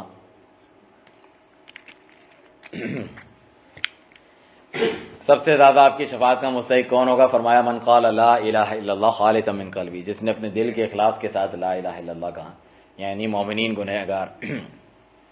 دوسری روایت میں میری امت کے ہر اس شخص کو وہ شفاعت ملے گی جو میں نے چھپا کے رکھی ہے. سارے نبیوں نے دعا مانگ لی, میں نے اختبأت, میں نے چھپا دی ہے, اپنی امت کے لیے یہ سفارش کروں گا, قیامت کے دن بچا رکھیے. وہی نائلۃ انشاءاللہ, اور یہ قبول ہوگی اللہ تعالیٰ کے ہاں. تو فرمایا ہر اس کے لیے جس نے شرک نہیں کیا میری امت میں سے, تو گنہگاروں کے لیے ہیں. تو یہ سارے آخرت میں شامل ہیں. اس کے بعد اہم عقیدہ تقدیر کے تعلق سے ہے کہ اچھی بری تقدیر اللہ تعالیٰ کی طرف سے ہے. اس تعلق سے دو فرقے گمراہ ہوئے, ایک کا نام جو ہے قدریہ ہے, ایک کا نام جبریہ ہے. قدریہ کہتے ہیں کوئی تقدیر وغیرہ نہیں ہے, اللہ کو پہلے سے کچھ معلوم نہیں ہوتا, ہم جو کرتے ہیں اسی کے بعد جو ہے جو کچھ ہوتا ہے ثواب یا عذاب یا اللہ کو بعد میں معلوم چلتا ہے, کوئی تقدیر نہیں ہے. دوسروں نے کہا کہ نہیں, انسان تو بالکل مجبور ہے, اس کی مرضی تو نہیں ہوتی, خود ہی اللہ تعالیٰ گناہ کرواتا ہے زبردستی, پھر جہنم میں بھی ڈالتا ہے, نیکی بھی اللہ کرواتا ہے وغیرہ. جس طرح پتے ہوا میں اڑتے ہیں ان کا کوئی بس نہیں چلتا ہے, اسی طرح ہمیں مجبور کیا گیا ہے ساری چیزوں کے لیے. ایسا نہیں ہے. جو صحیح عقیدہ ہے, جو درمیانی عقیدہ ہے, جو اہل سنہ والجماعہ کتاب و سنت کے مطابق جو چلتے ہیں, وہ ہمیشہ درمیانی اور اعتدال پر مبنی عقیدہ رکھتے ہیں. نہ غلو کرتے ہیں, حد سے تجاوز کرتے ہیں, نہ کوتاہی کرتے ہیں. اس کی تعریف کی اللہ تعالیٰ نے, وَكَذَلِكَ جَعَلْنَاكُمْ أُمَّةً وَسَطًا, اسی طرح ہم نے تمہیں درمیانی اور میانہ روی والی امت بنایا ہے تاکہ تم لوگوں کے اوپر گواہ بن جاؤ. تو وہ کہتے ہیں کہ اللہ سبحانہ تعالیٰ نے کی مرضی سب پر غالب ہوتی ہے. وَمَا تَشَاءُونَ إِلَّا أَن يَشَاءَ اللَّهُ رَبُّ الْعَالَمِينَ, اللہ کی مرضی اور مشیت چلتی ہے. إِنَّا كُلَّ شَيْءٍ خَلَقْنَاهُ بِقَدَرٍ, ہم نے ہر چیز کو جو ہے تقدیر سے پیدا کیا ہے. اور اس حدیث میں بھی ہے کہ تقدیر پر ایمان لانا ضروری ہے ارکان ایمان میں سے. اور بعض چیزوں میں جو ہے انسان کو اختیار نہیں ہے, تو اس بارے میں سوال بھی نہیں ہے اللہ کی طرف سے. میں اپنی مرضی سے کہیں پیدا نہیں ہو سکتا, مر نہیں سکتا, تو اس بارے میں سوال بھی نہیں ہے. لیکن نماز پڑھوں نہیں پڑھوں اللہ نے اختیار دیا ہے, خواہش نفس کی پیروی کروں, کوئی گناہ کروں یا پھر نیکی کا کام کروں. فَمَنْ شَاءَ فَلْيُؤْمِنْ وَمَنْ شَاءَ فَلْيَكْفُرْ, جو چاہے ایمان لائے, جو چاہے کفر کرے, اس کا اختیار دیا ہے اور اسی کے بارے میں پوچھا جائے گا. اللہ سبحانہ تعالیٰ ظلم کرنے والا نہیں ہے اپنے بندوں پر. تو یہ ہمارا عقیدہ ہے جو کتاب و سنت سے ثابت ہے کہ اللہ سبحانہ تعالیٰ نے بندوں کو اختیار بھی دیا ہے, مگر وہ اللہ تعالیٰ کے کنٹرول میں اختیار. اللہ تعالیٰ کو ہر چیز کا علم ہے. اس کے 4 درجے ہیں. اللہ سبحانہ تعالیٰ کو ہر چیز کا علم ہے, جو کچھ ہوا, جو ہوگا, جو ہونے والا ہے, سب چیزوں کا اللہ کو علم ہے. اس کو اللہ نے لوح محفوظ میں بھی لکھ دیا ہے. اور وہی ہوتا ہے جو اللہ سبحانہ تعالیٰ چاہتا ہے. جو وہ نہیں چاہتا نہیں ہو سکتا، چاہے کچھ بھی کر لیں. اس سے فرق نہیں پڑتا آپ نیک انسان ہے برا انسان. جو اللہ سبحانہ تعالیٰ چاہتا ہے کائنات میں بھی اور اپنی شریعت میں بھی جو چاہتا ہے نازل فرماتا ہے. اور ہر چیز جو ہے اللہ سبحانہ تعالیٰ کی مخلوق ہے، انسان بھی، اس کے اعمال بھی. ایسا نہیں ہے کہ ہم کوئی چیز کرتے ہیں تو اللہ کو نعوذ باللہ بعد میں معلوم چلتا ہے، یا ہم اپنے اعمال کو خود ہی پیدا کرتے ہیں. واللہ خلقکم وما تعملون. اللہ تعالیٰ نے تمہیں تمہارے اعمال دونوں کو پیدا کیا، اچھے برے ہر قسم کے. برائی کیوں پیدا کی اللہ نے؟ وہ عظیم حکمت ہے. جب اندھیرا ہوگا تو روشنی کی آپ کو قدر اور فرق معلوم چلے گا. ایمان اور کفر، اسی کی کشمکش کا نام تو آپ کی یہ زندگی ہے. جنت جہنم سب اسی کے بنیاد پر ہے. شیطان کو بھی اللہ تعالیٰ نے پیدا کیا ہے. یہ نہیں کہ شیطان کو کسی اور نے پیدا کیا ہے اور کافروں کو کسی اور نے پیدا کیا ہے، شیطان نے پیدا کیا، ایسا نہیں ہے. ان کو بھی اللہ نے پیدا کیا، آپ کو بھی پیدا کیا ہے. اچھائی برائی، شر اور خیر، کفر اور ایمان، یہ تا قیامت رہیں گے، ان کے درمیان جنگ رہے گی. یہی اللہ سبحانہ تعالیٰ کی حکمت ہے کہ زندگی موت کا سلسلہ اچھائی برائی کا اس لیے قائم کیا ہے. لیبلوکم ایکم احسن عملا. کون اس میں سے کامیاب باہر نکل کے احسن عمل کر کے آتا ہے اور بچ جاتا ہے. یہ تو ساتھ ساتھ موجود ہیں ان چیزوں کے تعلق سے. یہ تو آپ نے احکام سنے ایمان کے تعلق سے. اسی کی بنیاد پر بعض لوگ پھر مختلف احکام لوگوں کے اوپر لگا دیتے ہیں. آپ سنتے ہوں گے عام زبان میں فتویٰ لگا دینا لوگوں کے اوپر، فلاں مومن ہے، یہ کافر ہے، یہ مشرک ہے، یہ بدعتی ہے، مختلف لوگوں پر نام لگا دینا. تو اہل سنت والجماعت اس سے بچتے ہیں. جس کے اوپر جو نام فٹ ہوتا ہے اس کی شرائط کے ساتھ وہی کہتے ہیں، ورنہ نہیں کہتے اس تعلق سے.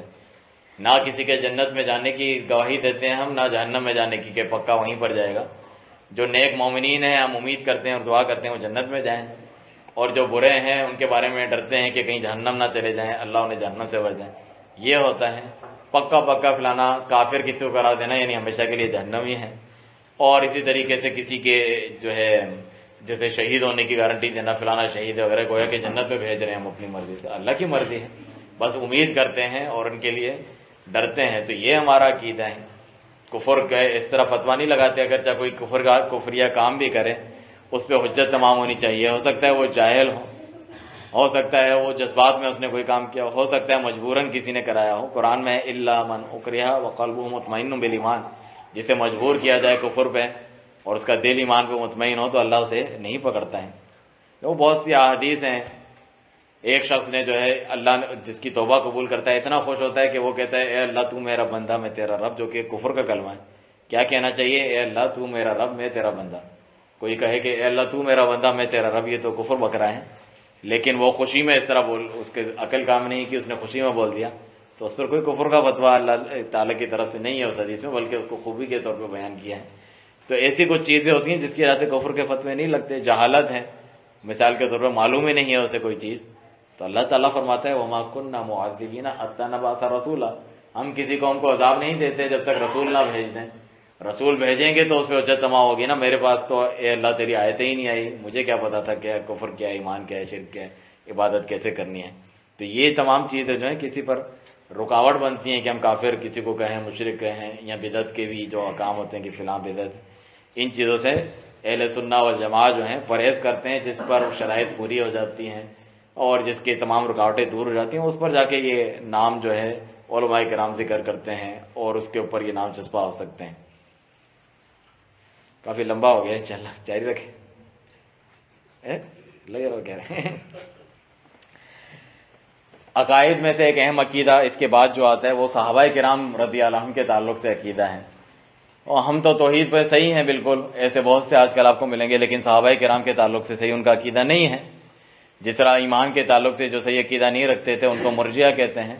صحابہ کے تعلق سے جو صحیح عقیدہ نہیں رکھتے ان میں سے سب سے مشہور جو ہے روافض ہیں، شیعہ لوگ. آپ دیکھتے ہیں صحابہ کو برا بھلا کہتے ہیں، کافر تک کہتے ہیں، یا گستاخی کرتے ہیں ان کی شان میں، بے ادبی کرتے ہیں. جبکہ اللہ سبحانہ تعالیٰ قرآن مجید میں ان کی تعریفیں بیان کرتا ہے کہ رضی اللہ عنہم ورضوا عنہ، اللہ ان سے راضی وہ اللہ سے راضی. والسابقون الاولون من المہاجرین والانصار. بعض صحابہ صحیح تھے، بعض صحیح نہیں تھے. اللہ تعالیٰ فرماتا ہے نہیں، جو پہلے ایمان لائے، جو بعد میں ایمان لائے، اور وہ تو دور کی بات فرمایا والذین اتبعہم بإحسان، اور جنہوں نے اچھے طور پہ ان کی پیروی کی وہ بھی اللہ ان سب سے راضی ہیں. ان سب کو جنتوں میں داخل کرے گا. ان سب کی جو ہے کمی کوتاہیوں کو اللہ تعالیٰ مٹا دے گا، دور کر دے گا. یہ تمام چیزیں تو اللہ سبحانہ تعالیٰ نے قرآن مجید میں ذکر کی ہیں. نہیں بھائی میں نے فلانا تاریخ کی کتاب میں پڑھا ہے اس طرح بھی انہوں نے کیا. تاریخ کی کتابیں زیادہ قابل اعتماد ہیں یا اللہ سبحانہ تعالیٰ کا قرآن مجید جس کی حفاظت کا اللہ تعالیٰ نے ذمہ لیا؟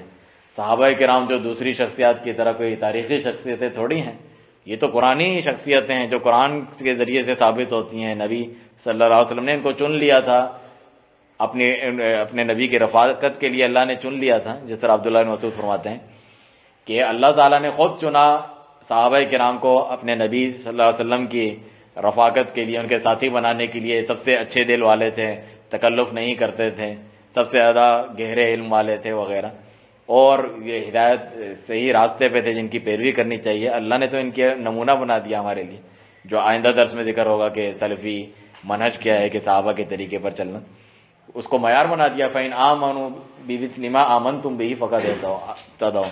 اگر ایسے ایمان لاؤ گے تم لوگ بھی جس طرح صحابہ لائے ہیں تو ہدایت پہ رہو. فَإِنْ تَوَلَّوْا فَإِنَّمَا هُمْ فِي شِقَاقٍ. اگر وہ منہ پھیرتے ہیں تو یہ اختلاف میں ہی رہیں گے. تو جو صحابہ کو مانتے نہیں ان کے طریقے پر چلنا تو اور دور کی بات ہے. بعض ان کو مانتے ہیں مگر پھر طریقے پر چلنا نہیں چاہتے، کتاب و سنت اپنی مرضی سے کریں گے، بس صرف فضائل بیان کرو صحابہ کے. ایسا نہیں ہے. چنانچہ رسول اللہ صلی اللہ علیہ وسلم کو یہ بات اللہ کی طرف سے معلوم تھی کہ ایسے لوگ پیدا ہوں گے، اسی لیے فرمایا لا تسبوا اصحابی، میرے صحابہ کو برا بلا نہ کہو. تم میں سے کوئی بہت پہاڑ برابر جو ہے سونا خرچ کرے پھر بھی وہ اس کے ایک مٹھی بھر یا اس سے آدھے تک نہیں پہنچ سکتا. تو ان دونوں کے فرق پہ ذرا آپ غور کریں. صحابہ بھی انسان ہیں، مسلمان مومن ہیں، ہم بھی انسان اور مسلمان مومن ہیں. یہی لوگ کہتے ہیں نا کہ وہ کوئی آسمان سے اتر کے آئے کیا، ہم جب دوسرے کو غلط کہہ سکتے ہیں ان کو بھی کہہ سکتے ہیں. نہیں، اللہ تعالیٰ نے فرق رکھا ہے نا. جب ہمارے پہاڑ جتنا خرچ کرنا ان کے ایک مٹھی آدھی مٹھی برابر نہیں ہے، کیوں نہیں ہے؟ آپ کہیں کہ انصاف ہونا چاہیے کہ ان کا بھی ہمارے برابر ہونا چاہیے. ان کا کیوں زیادہ ہے؟ یہی بتانے کے لیے کہ وہ تمہارے جیسے نہیں ہیں. انہوں نے جو قربانیاں دی، اپنی جان مال سب لٹا دیا نبی صلی اللہ علیہ وسلم کے لیے. تقویٰ کے پہاڑ تھے، وہ اللہ کی رضا چاہتے تھے، اس کی راہ میں سب کچھ لٹا دینے والے تھے. بڑھ چڑھ کے ایک دوسرے سے جنت کی طرف جانے کی کوشش کرتے تھے، لیکن انسان تھے. یہ لوگ سمجھتے کوئی انسان نہیں ہے، ان سے یہ چیز ہو نہیں سکتی جو غلطیاں ہوتی ہیں انسان سے، خطائیں، آپس میں کوئی رنجشیں چپکلش بھی ہو جاتی ہے، انسانوں کی بھائیوں کی ہو جاتی ہیں. آپ دونوں صحیح عقیدہ مومن بھائی ہیں، پھر بھی آپ میں کچھ کبھی کبھار جھگڑا ہو جاتا ہے. کیا یہ اس بات کی دلیل ہے کہ پتہ نہیں وہ جنتی ہے، جہنمی ہے، خراب ہے، اس کو میں پروپیگنڈا کروں، ان کو لان تان کروں، لوگوں کو ان کے خلاف بھڑکاؤں؟ نہیں، آپ کے اپنے اندر گھر کا جھگڑا ہے، باہر آنے کو کیا ضرورت ہے؟ تو صحابہ کرام کیونکہ نیکیاں اتنی بڑی ہیں کہ وہ جو برائیاں کوتاہیاں اگر آ جاتی ہیں ان میں انسانی بشری تقاضے کے تحت غلطیاں اس سمندر میں ڈوب کے ختم ہو جاتی ہیں. اس کے مقابلے میں کچھ ہے ہی نہیں. بہت پہاڑ جتنا کوئی خرچ کرے اور وہ ان کے اتنے کے برابر ہیں، ان کے مٹھی بھر کے. تو انہوں نے تو کتنا خرچ کیا تھا، سب کچھ لٹا دیا تھا. لوگ عثمان رضی اللہ عنہ کو برا بھلا کہتے ہیں، انہوں نے تو اپنا سب کچھ لٹا دیا اللہ کے راہ میں. ایک مرتبہ جب سب کچھ لٹایا، نبی نے فرمایا کہ ما ضر عثمان ما عمل بعد اليوم. عثمان رضی اللہ عنہ کو کوئی نقصان نہیں ہے، آج کے بعد وہ کوئی عمل ہی نہ کرے، چھوڑ دے، بس وہ جنتی بن چکا. پھر بھی وہ کتنا اللہ سے ڈرتے تھے اور جنت والے کام کرتے تھے، جہنم والے کام سے بچتے تھے. اپنی جان انہوں نے قربان کر دی، لیکن مدینے میں نبی صلی اللہ علیہ وسلم کے شہر میں خون نہیں بہنا چاہیے. وہ اتنی بڑی قربانی دے کے جنت میں جن کے شہید ہونے کی نبی صلی اللہ علیہ وسلم نے بشارت دی، عشرہ مبشرہ میں ان کو گنا. تو وہ اس طریقے سے ہوتے تھے. ان کے بارے میں کوئی اپنی زبان دراز کرے، وق وق کرے، کس طریقے سے لائق اور زیبا ہے. تو فرمایا کہ وہ ان کی نیکیاں اتنی بڑی ہیں. جس طرح ایک مثال میں نے دی عثمان رضی اللہ عنہ کی، انہی کے خلاف بہت سارے لوگ بول رہے ہوتے ہیں کہ انہوں نے یہ کیا تھا، یہ ان کی سیاسی غلطیاں تھیں، فلانا تھی، اقربا پر. ان کو تو اس کے بعد کچھ نہ بھی کرتے تو بھی ان کو کوئی حرج نہیں تھا، وہ جنتی ڈکلیئر ہو چکے ہیں. اور تم بعد میں یہ چیزیں گنوا کر ان کے خلاف دل بھرتے ہو اور جو ہے معاویہ رضی اللہ عنہ کے بارے میں دل لوگوں کا خراب کرتے ہو، جبکہ اللہ تعالیٰ فرماتا ہے یہ سب جنت میں ہوں گے. جس طرح علی رضی اللہ عنہ میں اختلاف ہوا، انہوں نے قرآن کی آیت پڑھی کہ اخوان ہوں گے، بھائی ہوں گے، ایک دوسرے کے سامنے ہوں گے. وَنَزَعْنَا مَا فِي صُدُورِهِم مِّن غِلٍّ. ان کے دلوں میں ایک دوسرے کے خلاف اگر کوئی رنجش چپکلیش تھی وہ بھی ہم جنت میں نکال دیں گے. اس سے کیا معلوم ہوا کہ یہ ہوگی لیکن وہاں پہ نکال دی جائے گی. اس کے باوجود دونوں جنتی ہیں، دونوں جو ہے دنیاوی لالچے میں کچھ نہیں کر رہے تھے، فسق و فجور ان کی نیت نہیں تھی. یہ تو میں غلطیوں کی بات کر رہا ہوں، اگر وہ واقعی ہیں. اصل میں تو وہ مجتہد تھے، علماء تھے، فقہاء تھے، براہ راست رسول اللہ صلی اللہ علیہ وسلم کی تربیت یافتہ تھے. ان میں سے تو بہت ساروں کا اجتہاد ہے، یعنی حدیث کے سمجھنے میں جو ہے آیت کے سمجھنے میں غلطی ہوگی، اس کی وجہ سے اختلاف ہو گیا. اس کو تو معافی ہے اللہ تعالیٰ کی طرف سے. رسول اللہ صلی اللہ علیہ وسلم کی زبانی جب کوئی اجتہاد کرتا ہے اور اس کو وہ غلطی کر لیتا ہے، عالم ہے، علم ہے اس کے پاس، صحابہ کے پاس علم تھا، اور جب غلطی ہوتی ہے تو اس کو 1 اجر ملتا ہے اور اس کی غلطی معاف ہے. اگر وہ صحیح بات کو پا لیتا ہے اس کے لیے ڈبل اجر ہے، لیکن اجر تو پھر بھی مل رہا ہے دونوں کو. یہ تو نہیں ہے گمراہ ہے جس طریقے سے تم لوگ بتاتے ہو، لوگوں کے سامنے ثابت کرتے ہو، ایسا نہیں ہے. تو یہ ان کی غلطی کی ہو جانے کی بنیاد پر بھی اس طریقے سے ہیں. اور صحابہ کے تعلق سے، ان کے لڑائی جھگڑے کے تعلق سے جو لوگوں میں بیان کیا جاتا ہے، اس میں سے بہت سی ایسی باتیں جو جھوٹ لوگوں نے پھیلائی ہوئی ہیں، تاریخی کتابوں میں جھوٹ پھیلا دیا ہے، وہ جھوٹی باتیں ہیں. ان کے جو دشمن تھے، یہود اور نصارہ تھے، ان کے سازشی لوگ اندر گھس گئے تھے، عبداللہ بن سوا یا روافظ جیسے لوگ، وہ پہلے ہی بہت اناد بھرا ہوا ہے. اور بعض ایسی باتیں ہیں جو سچ ہیں مگر پورا نہیں ہے، آدھی اپنی بات بھی اس میں ملا دی ہے، ایسے ڈرامہ پیش کر کے. آپ نے دیکھا کبھی کربلا کا واقعہ جو سنا رہے ہوتے ہیں ڈرامے کی طرح، ان کا جو بیٹھا ہوا ہوتا ہے ذاکر ہوتا ہے، جیسے وہیں پہ بیٹھا ہوتا ہے کہ ایک چیز کیمرے سے دیکھ رہا تھا، یہ ہو گیا، وہ رو رہے تھے، وہ بابا بابا کر فلانا کر رہی تھی.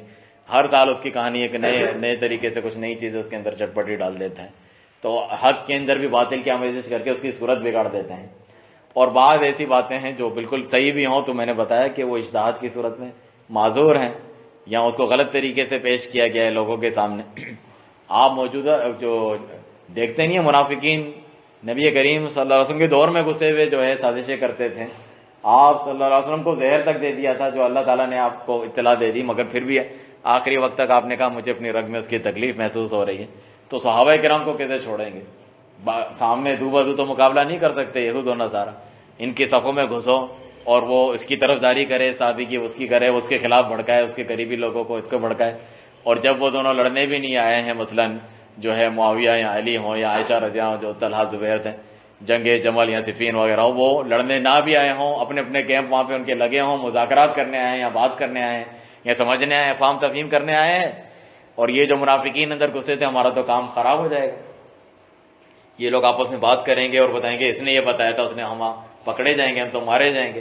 ایسا کرو پہلے ہی ایک بندے کو وہاں پہ مار دو. اور علی نے حملہ کروا دیا ہے مذاکرات سے پہلے ہی، غداری کی ہے، اور یہاں سے بھی ایک مار دو، انہوں نے تمہارے اوپر حملہ کر دیا زبیر والوں نے. اگر یہ وہ کیا کرتے تھے جس کی وجہ سے ان کے اپنے کنٹرول اور بس میں نہیں رہتا تھا، یعنی کس کو روکیں کس کو نہ روکیں، وہ اس کو مار رہا ہے وہ اس کو مار رہا ہے، تو اس کی وجہ سے تلواریں چل جاتی تھی نہ چاہتے ہوئے. ان میں سے صحابہ سارے معصوم، ان کا کوئی اختیار نہیں تھا. اور اسی وجہ سے آپ دیکھیں صحابہ ہزاروں موجود تھے، لاکھوں، حجۃ الوداع کے موقع پہ جو سب کو گواہ کیا لاکھوں تھے. تو یہ جو جتنے آپ صحابہ کے آپس میں اختلاف ذکر کرتے ہیں اس میں گنتی کی 10 بھی گنتی پوری نہیں ہوتی جن کے آپ نام لیتے ہیں. انہی کے نام آپ بار بار ذکر سنتے رہتے ہوں گے، یہ تھے تو باقی کہاں گئے تھے؟ وہ اس میں داخل ہی نہیں ہوتے تھے. وہ حدیث کی روشنی میں، نبی صلی اللہ علیہ وسلم کے فرامین کی روشنی میں صرف اتنا سمجھتے تھے آزمائش ہے جس میں مبتلا ہو گئے تو ہم اس میں نہیں پڑیں گے. تو وہ دور رہتے تھے، عافیت میں رہتے تھے. اور جن کو لڑنا پڑ گیا وہ بھی ان کے اختیار میں نہیں تھا، ان کو اس میں ڈال دیا گیا تھا، ایسی آزمائش میں ڈال دیا گیا تھا دوسروں کی طرف سے. تو ہرگز بھی ایسے کسی داعی کی، کسی جو ہے ایرے غیرے کی بات نہیں سننی چاہیے. کتابیں ہوں، چاہے وہ ویڈیو ہوں چاہے آڈیو ہوں، لوگ بیٹھ کے خوب سنتے ہیں، یہ تو حق بیان کر رہے ہیں. ہر حق اس طریقے سے نہیں ہوتا جس طرح تم بیان کر رہے ہو. اور بہت سی چیزیں ہیں جس میں اگر ان کے سامنے وہ حق بیان کیا جائے ان کو اچھا نہیں لگتا. کربلا کا صحیح واقعہ بتاؤ فلانا، وہ جو ہے علی رضی اللہ عنہ کے خلاف جو ہے نکل گئے تھے، معاویہ رضی اللہ عنہ، اس طرح وہ بولتے ہیں. تو کوئی ان کو پکڑے کہ تو آپ تو حسین رضی اللہ عنہ کی تعریف کرتے ہیں، تو وہ بھی تو نکل گئے تھے. اپنے وقت کے حکمران یزید ہو، اچھا لگتا ہے آپ کو، برا لگتا ہے، اس کے خلاف نکل تو گئے تھے. تو کوئی اسی طریقے سے چیزیں بناتا رہے تو آپ اسی میں جھگڑے میں آپ باقی رہیں گے. آپ یہ کہیں کہ اللہ سبحانہ تعالیٰ ان سب سے راضی ہیں. ہماری زبانیں اس لائق نہیں ہے کہ ان کے بارے میں کلام کریں، اس کو صحیح اس کو غلط باور کرواتے رہیں، لوگوں کے دل خراب کریں. جبکہ نبی صلی اللہ علیہ وسلم فرماتے ہیں اذا ذکروا اصحابی فامسکوا، جب میرے صحابہ کے ذکر آئے ذرا لگام دو اپنی زبان کو، چپ کر کے بیٹھو، کیونکہ اللہ تعالیٰ نے آپ کو اس کا حکم دیا ہے. سورۃ الحشر آپ پڑھیں، مہاجرین کا ذکر کیا اللہ تعالیٰ نے، پھر انصار کا ذکر کیا، پھر تیسرے لوگوں کا ذکر کیا جو آپ اور میں ہیں، اور ہمارا کام بھی ذکر کر دیا ہمیں کرنا کیا ہے. اس کے علاوہ تمہارا کوئی کام ہی نہیں ہے، اپنے کام سے کام رکھو باقی. اس کے علاوہ بھی اندر گھس کے جو ہے شیطانیاں مچانے والے مچاتے ہیں.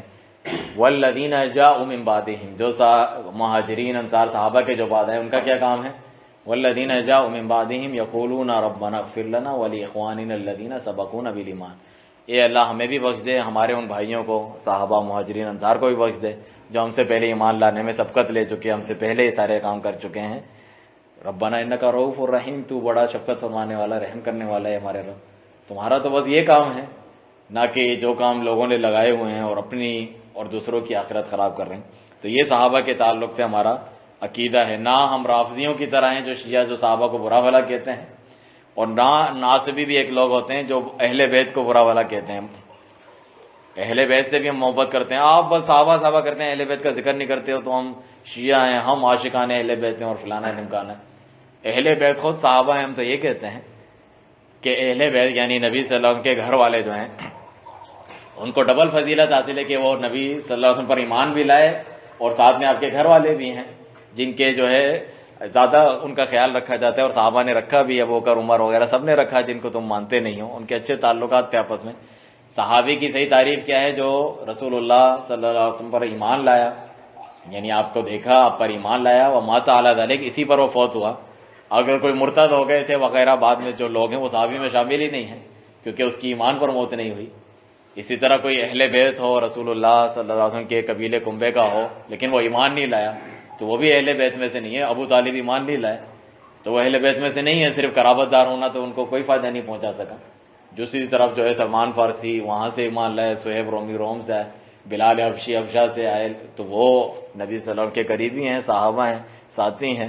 کسی کے صحابی ساتھی آل ہونا، ان کے عقیدے پر ایک ساتھ ہونا کو بھی شمار ہوتا ہے، جس طرح آل فرعون ہے، وہ سارے فرعون کی اولاد تو نہیں تھے جتنے تھے، ظاہر سی بات ہے وہ اس کے ساتھی تھے، چیلے تھے، اس کے ساتھ اٹھنے بیٹھنے والے تھے، اس کی ماننے والے تھے، تو یہ سارے اس میں شامل ہیں۔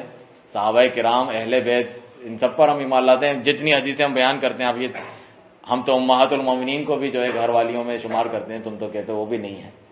تو عائشہ رضی اللہ عنہا سے ہم روایت سناتے ہیں، ہم علی رضی اللہ عنہ سے روایت سناتے ہیں، تمہیں حسن حسین کی باتیں تمہیں یہاں پر بتاتے ہیں، یہ سب اہل بیت ہیں۔ فاطمہ رضی اللہ عنہ کی حدیث سناتے ہیں، عباس کا بھی میں نے ذکر کیا، رضی اللہ عنہ، بن عباس کا ہم ذکر کرتے ہیں، یہ سارے جو ہے آپ کے خاندان میں سے ہیں، نبی صلی اللہ علیہ وسلم کے اہل بیت میں سے، ہم انہی کو تو ذکر کرتے ہیں، انہی سے تو جو ہے قرآن اور حدیث کی ساری چیزیں ہم تک پہنچی ہیں۔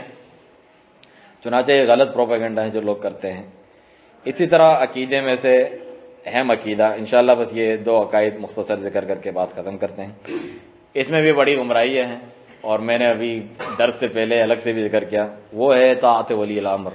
مسلمان جو حکمران ہوتا ہے، ظاہر سی بات ہے وہ ایک انسان ہے، وہ کوئی فرشتہ نہیں ہے، اس سے غلطیاں کوتاہیاں بھی ہوتی ہیں، اس کی اطاعت فرمانبرداری کرنا جائز کاموں میں، معروف کاموں میں جس کا وہ آپ کو حکم دیں۔ ہاں، اللہ کی نافرمانی میں تو کسی کی اطاعت نہیں ہے، حکمران کیا کسی آپ کا قریبی رشتہ دار ہی کیوں نہ ہو، آپ کے بڑے مثلا والدین ہی کیوں نہ ہو، اللہ تعالیٰ فرماتا ہے ان سے اچھا سلوک کرو۔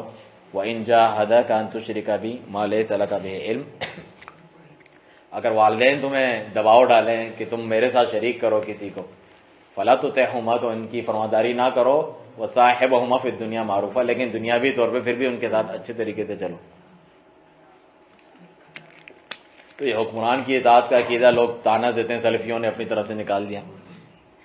بہت سے ایسے لوگ آپ سنتے ہیں، اخوانی کا مطلب یعنی جماعت اسلامی ٹائپ جو لوگ ہوتے ہیں، جنہوں نے اپنے جماعتوں کی اور دین عقیدے کی بنیاد یہ بنایا ہوا ہے کہ یعنی اسلامی حکومت قائم کرنی ہے، حکمران جو ہیں غیر اسلامی ہیں، کچھ کافر بھی کہتے ہیں، ان کا خلاف نکلو، جلسے جلوس یا پھر سیاست میں جا کر، اسمبلیوں میں جا کر ان کا تختہ الٹ دو، یہ کچھ کرو، کشمکش میں رہو۔ ان کا یہ کام ہوتا ہے کہ یہ اس عقیدے کی دھجیاں اڑا دیتے ہیں، اس عقیدے کو بڑا ذلیل اور توہین آمیز عقیدہ سمجھتے ہیں، اس عقیدے کو سمجھتے ہیں کہ یہ حکومت کی چاپلوسی کر رہا ہے، اسے کوئی مفاد ہے وغیرہ، اس طریقے کے بزدلوں والا عقیدہ ہے۔ حالانکہ یہ قرآن و سنت سے ثابت ہے اور سلف صالحین نے اپنے عقیدے کی کتاب میں لکھا ہے، کیونکہ اس باب میں بہت سارے لوگ گمراہ تھے، جس طرح خوارج لوگ۔ اللہ تعالیٰ فرماتا ہے قرآن مجید میں، یا ایھا الذین آمنوا اطیعوا اللہ واطیعوا الرسول واولی الامر منکم، کہ اے ایمان والو اللہ کی اطاعت کرو، وہ تو تم مانتے ہو، اس کے رسول صلی اللہ علیہ وسلم کی اطاعت کرو، وہ بھی مانتے ہو، وولی الامر منکم، یہ سن کر آگ لگ جاتی ہے بعض لوگوں کو، اللہ کے قرآن کی آیت ہے، تینوں ایک ساتھ ذکر ہیں۔ اولی الامر منکم کا مطلب ہے تمہارے جو حکمران ہیں ان کی بھی اطاعت کرو، لیکن فَإِن تَنَازَعْتُمْ فِي شَيْءٍ، کسی چیز میں اختلاف ہو جائے، فَرُدُّوهُ إِلَى اللَّهِ وَالرَّسُولِ، تو اللہ اور اس کے رسول کی طرف پھیر دو، یعنی حکمران کی اطاعت الگ سے مستقل اطاعت نہیں ہے، اگر وہ قرآن و سنت کے خلاف بات کرتا ہے تو اس میں اطاعت نہیں ہے، مگر ساتھ میں اس کے خلاف نکلنا بھی نہیں ہے، جس طرح والدین کا بتایا، شرک میں ان کی اطاعت نہیں کی تو پھر ان کے خلاف لڑنا بھی شروع کر دیا، یا باہر ان کے اپنے والدین کے خلاف جلوس نکالا، اپنے والدین کے خلاف ممبر پہ کھڑو کے بتایا میرا باپ ایسا ہے، میری ماں ایسی ہے، یہ نہیں کیا آپ نے، تو اس کے بھی اسی کے جیسے حقوق ہیں۔ یہ اتنی اہم چیز ہے کہ اس کو عقیدے کی کتاب میں علماء ذکر کرتے ہیں، لیکن والدین کے حقوق کو اخلاقیات اور معاملات کی کتاب میں ذکر کرتے ہیں، جبکہ ہمیں پتہ ہے کتاب و سنت سے والدین کے حقوق زیادہ بڑے ہیں، انسانوں میں سب سے بڑھ کر والدین کے حقوق ہے، حکمران سے بھی۔ لیکن کیونکہ اس میں عقیدے میں بگاڑ ہے بدعتیوں کا، تو اس کو ہم عقیدے کی کتاب میں بیان کریں گے، اس وجہ سے اس میں بیان کیا جاتا ہے۔ تو جو اس تعلق سے بہت سی احادیث ہیں، اسے ہم نے ایک چھوٹے سے پمفلیٹ میں ہماری ویب سائٹ پہ آپ کو مل جائے گا جمع کیا ہے، جس میں صرف صحیح بخاری اور مسلم کی 30 سے زیادہ حدیثیں ہم نے ذکر کی ہیں۔ لوگ کہتے ہیں ہم تو بخاری مسلم پڑھنے والے ہیں، پتہ نہیں اتنے سال سے فلاں شیخ الحدیث بخاری پڑھا رہے ہیں، اور دوسری طرف لوگوں کو جمعے کے خطبے، جمعے کی نماز کے بعد انشاءاللہ باہر جلوس ہوگا حکومت کے خلاف، سب باوضو ہو کے شریک ہوں، اور وہاں پہ یہ بڑے نیکی کے کام پہ لوگوں کو نکال رہے حکومت کے خلاف ورغلاتے ہوئے۔ اسے پتہ نہیں ہے کہ یہ عقیدہ کتاب و سنت سے ثابت ہے، بخاری مسلم میں حدیث ہے۔ فرمایا علی المرء السمع والطاعہ، ایک مسلمان کے اوپر یہی واجب ہے کہ وہ سنے اور اطاعت کرے اپنے حکمران کے امیر کی، فیما حب و کرہ، جو اسے پسند ہے یا نہیں پسند ہے۔ یہی ہو سکتا ہے کوئی چیز آپ کو پسند ہے، کوئی چیز نہیں پسند ہے، یہ حکمران ہی مجھے پسند نہیں ہے، یہ حکمران مجھے پسند ہے۔ اور صحابہ بیعت کرتے،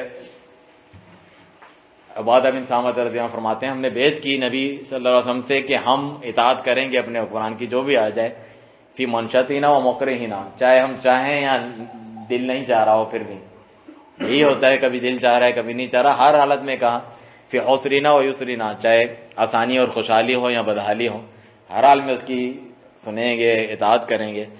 بعض صحابہ نے کہا ہمارے حق وہ نہیں دیں گے، نبی صلی اللہ علیہ وسلم فرمایا وَإِنْ أَثَرَتْ عَلَيْكُمْ، تمہارے اوپر دوسروں کے ترجیح دی جائے، یہ اتنے جانثار صحابہ، یہ مہاجرین، یہ انصار، ان کے اوپر کسی اور کو ان کا حق بنتا ہے اور اس سے چھین کے کسی اور کو دے دیا جائے، کتنا بڑا ظلم ہے۔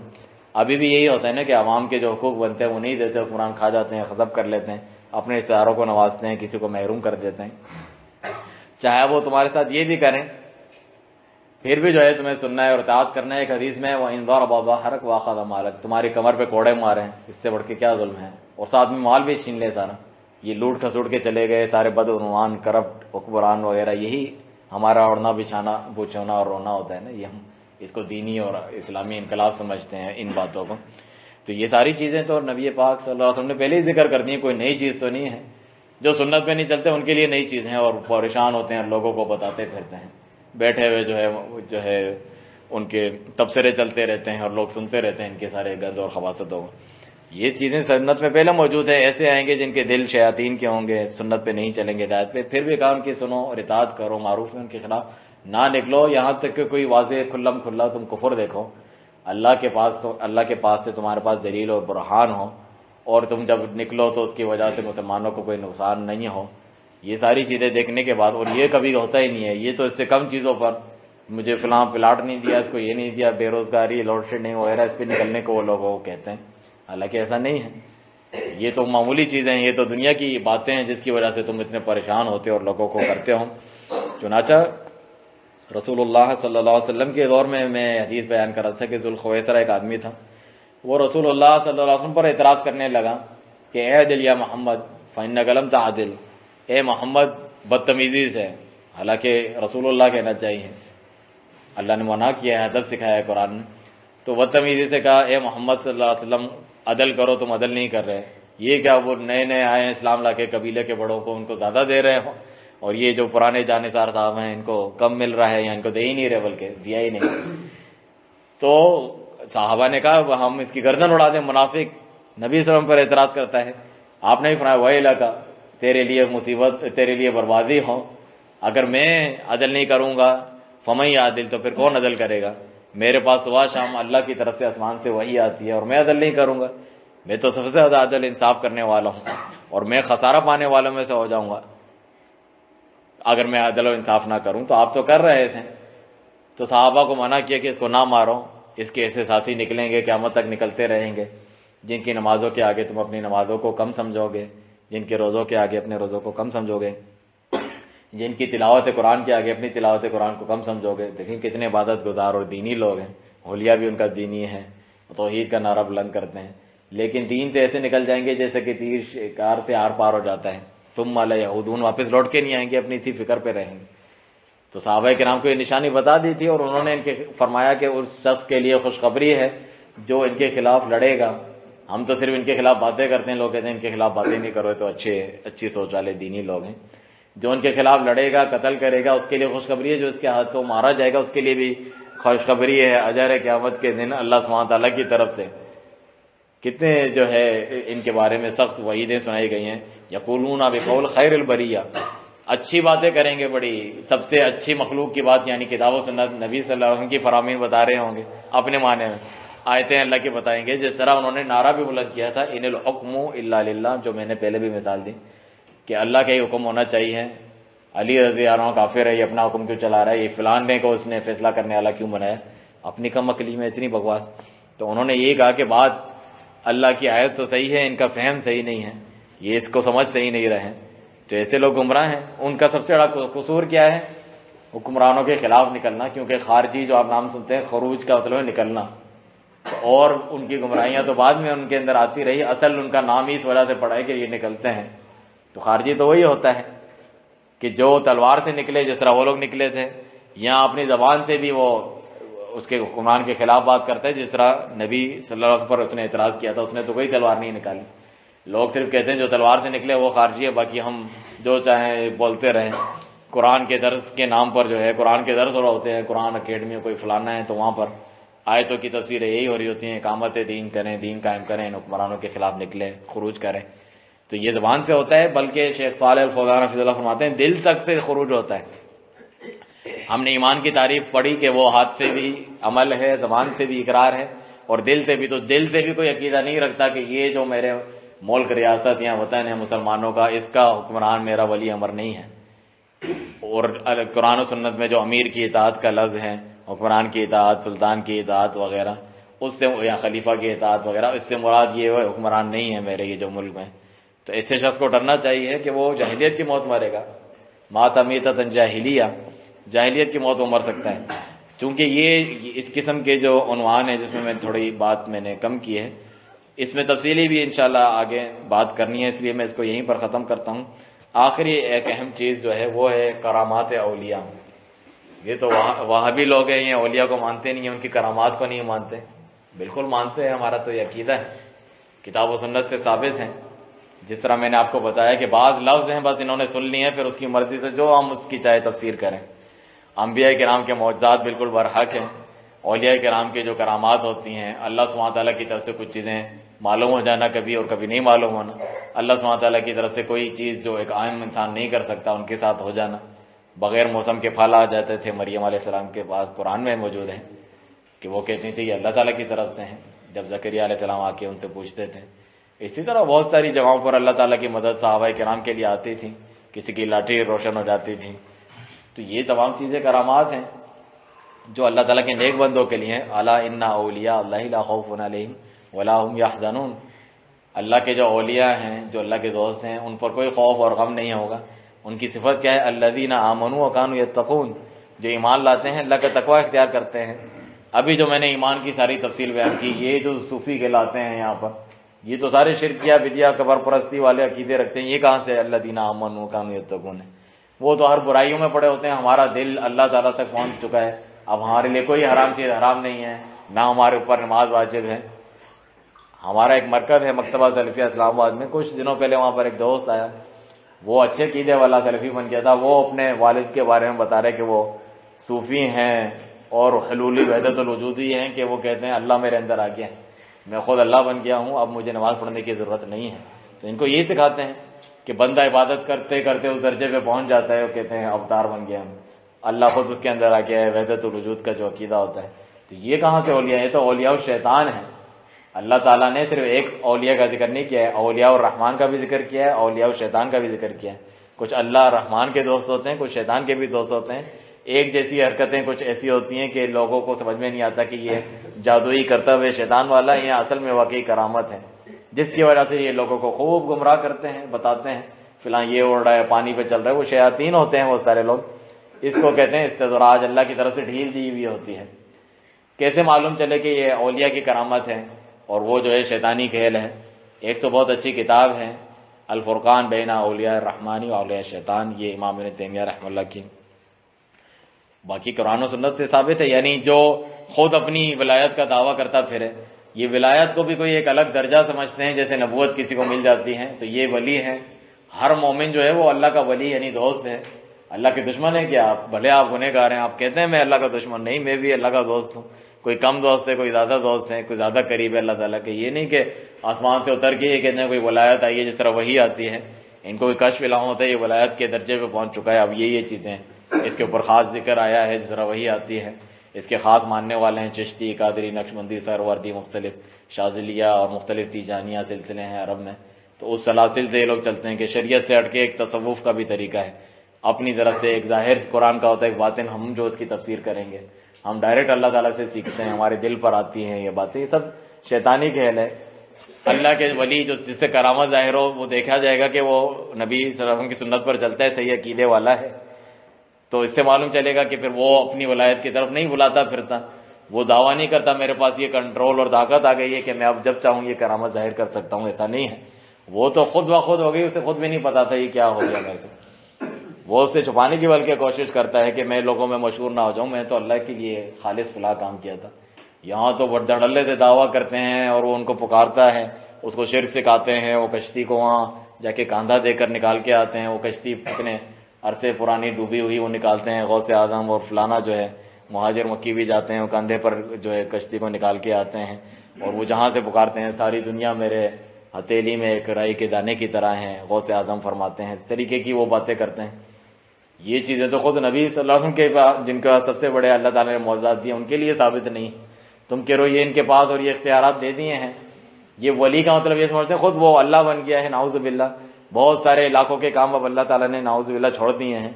اب یہاں جو ہے ادھر جیسے اوڑ شریف میں اب اولاد دینا، بارش برسانا، یہ کلندر کی ذمہ داری ہے. اور جو ہے اسلام آباد وہ فلانے کے ذمہ ہے، امام بری کے ذمہ ہے. اور انڈیا والا جو مسلمان ہندوؤں سب کو دیتے ہیں، غریب نواز ہیں، کوئی بھی غریب ہو. تو وہ وہاں پر پچھلے دنوں کسی نے ویڈیو بھیجی، وہ مودی کے لیے دعا کروا رہے تھے، اے اللہ ہمارے پردھان منتری کو جو ہے اس پہ چادر چڑھا کے اس سے مانگتے جا رہے ہیں، اجمیر والے غریب نواز سے خواجہ سب جاتے ہیں. میری نئی فلم آ رہی ہے اللہ ہٹ کرا، اس طریقے ناجائز ناجائز ہے. تو یہ کہاں سے اللہ کے ولی ہو سکتے ہیں؟ تو جو یہ شیطانی طریقے وغیرہ کرتے ہیں جو سنت پر نہیں چل رہے ہوتے، یہ اس بات کی دلیل ہوتی ہے یہ شعبدہ باز لوگ ہیں، شیاطین بھی ان کے ساتھ ہوتے ہیں. چاہے وہ امام شافعی رحمۃ اللہ فرماتے ہیں آسمان پہ اڑ کے ہمیں دکھائے یا پانی پہ چل کے دکھائے پھر بھی ہم نہیں مانیں گے، شیطان کا ولی سمجھیں گے اگر وہ سنت پر چلنے والا نہیں ہے. وہ تو کبھی بھی ایسی حرکت نہیں کرے گا. آپ نے دیکھا کبھی سنت بھی، مثلا ہم سلف کے طریقے پہ چلتے ہیں، ہم ایسی چیزوں کی طرف بلاتے ہوں. آخری دلیل ان لوگوں کے لیے یہ ہے کہ جو دجال ہوگا، جو صحیح حدیث سے ثابت ہے، جس سے رسول اللہ صلی اللہ علیہ وسلم ہر نماز میں پناہ طلب کرتے تھے، اعوذ بک من فتنۃ المسیح الدجال، اے اللہ میں تیری پناہ طلب کرتا ہوں مسیح دجال کے فتنے سے. ہر نبی نے اپنی امت کو اس سے ڈرایا ہے. تو وہ بھی تو یہ سارے کام کرے گا. کیا اس کے اوپر ایمان لانا چاہیے؟ اس کو اللہ تعالیٰ طاقتیں دے گا، وہ بارش برسائے گا، کھیتیاں اگائے گا. جو اس کو اپنا رب نہیں مانیں گے ان کی کھیتیاں جلا دے گا، سڑا دے گا. ایک بندے کو مار دے گا، واپس سے زندہ کر کے توڑ کے کاٹ کے واپس جوڑ کے دکھائے گا. کسی کے مرے والدین کو لا کے دکھائے گا، یہ گواہی دیتے ہیں میں رب ہوں، مجھ پر ایمان لاؤ.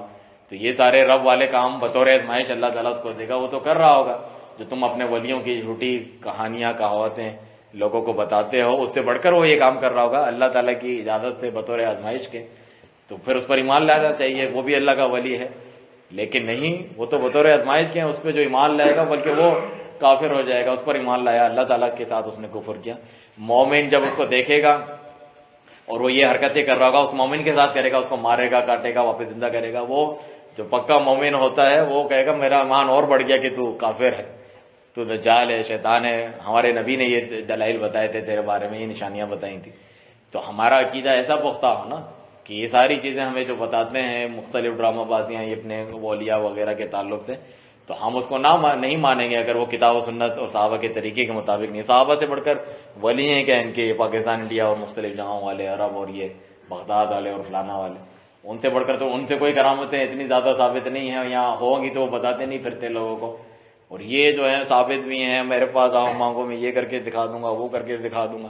بچی کو بچہ بنا لیتے ہیں، بچی کو بچی بنا دیتے ہیں، انسان کو بیوقوف بنا دیتے ہیں. یہ صحیح ہے، یہ کرامت صحیح ہے. تو باقی یہ شیطانی کھیل ہے. اس لیے ہم یہ وہابی لوگ اولیاء کو نہیں مانتے، ان کی کرامات کو بھی نہیں مانتے. ہم مانتے ہیں اولیاء کی کرامات کو، اور ثابت ہے بہت سے عقل پرست لوگ ہیں ایسے گمراہ فرقے جیسے کہ معتزلہ وغیرہ، وہ کرامات وغیرہ کو نہیں مانتے ہیں، لیکن ہم تو مانتے ہیں اس کی حد میں رہتے ہوئے، جس طرح اور چیزوں کو میں نے بتایا کہ وسیلہ مانتے ہیں ہم، شفاعت کو بھی مانتے ہیں اس کا صحیح معنی، تمہارا باطل اور شرکیہ بدیہ معنی نہیں، اس طرح اولیاء کو بھی ہم مانتے ہیں اس کا حقیقی معنی تمہارے جیسا نہیں، اور اولیاء کی کرامات کو بھی ہم مانتے ہیں۔ اولیاء کی کرامات یا جو نبیوں کے معجزے ہیں یہ اس بات کی دلیل تو ہے کہ وہ اللہ کی طرف سے سچے ہیں۔ نبی جو معجزہ دکھاتا ہے، جس طرح چاند کو دو ٹکڑے کر دیا نبی صلی اللہ علیہ وسلم نے اللہ کے حکم سے، یا مردوں کو زندہ کر دیتے تھے عیسیٰ علیہ السلام اللہ کے حکم سے، وہ اس بات کی دلیل ہے کہ میں اللہ کی طرف سے سچا نبی رسول ہوں، تو یہ توحید کی دعوت مانو اور شرک چھوڑو۔ یہ نہیں کہ اب مجھے اللہ تعالیٰ نے یہ پاور دے دی ہے کہ جب تم کہو گے میں مردے کو زندہ کروں گا، آج کے بعد سے مردے کو زندہ کرنا ہے، کسی کو مارنا عیسیٰ علیہ السلام کا کام ہے، یہ نہیں ہے۔ یہ تو اللہ کی طرف سے جو ہے، ان کے اپنے بھی اختیار میں نہیں تھا کہ لاٹھی پھینکوں گا وہ سانپ بن جائے گا، تو وہ اللہ کی طرف بلا رہے ہوتے تھے اپنی سچائی کی دلیل کے لیے کہ میں نبی اور رسول ہوں۔ ولی سے کرامات کیوں ہوتی ہے؟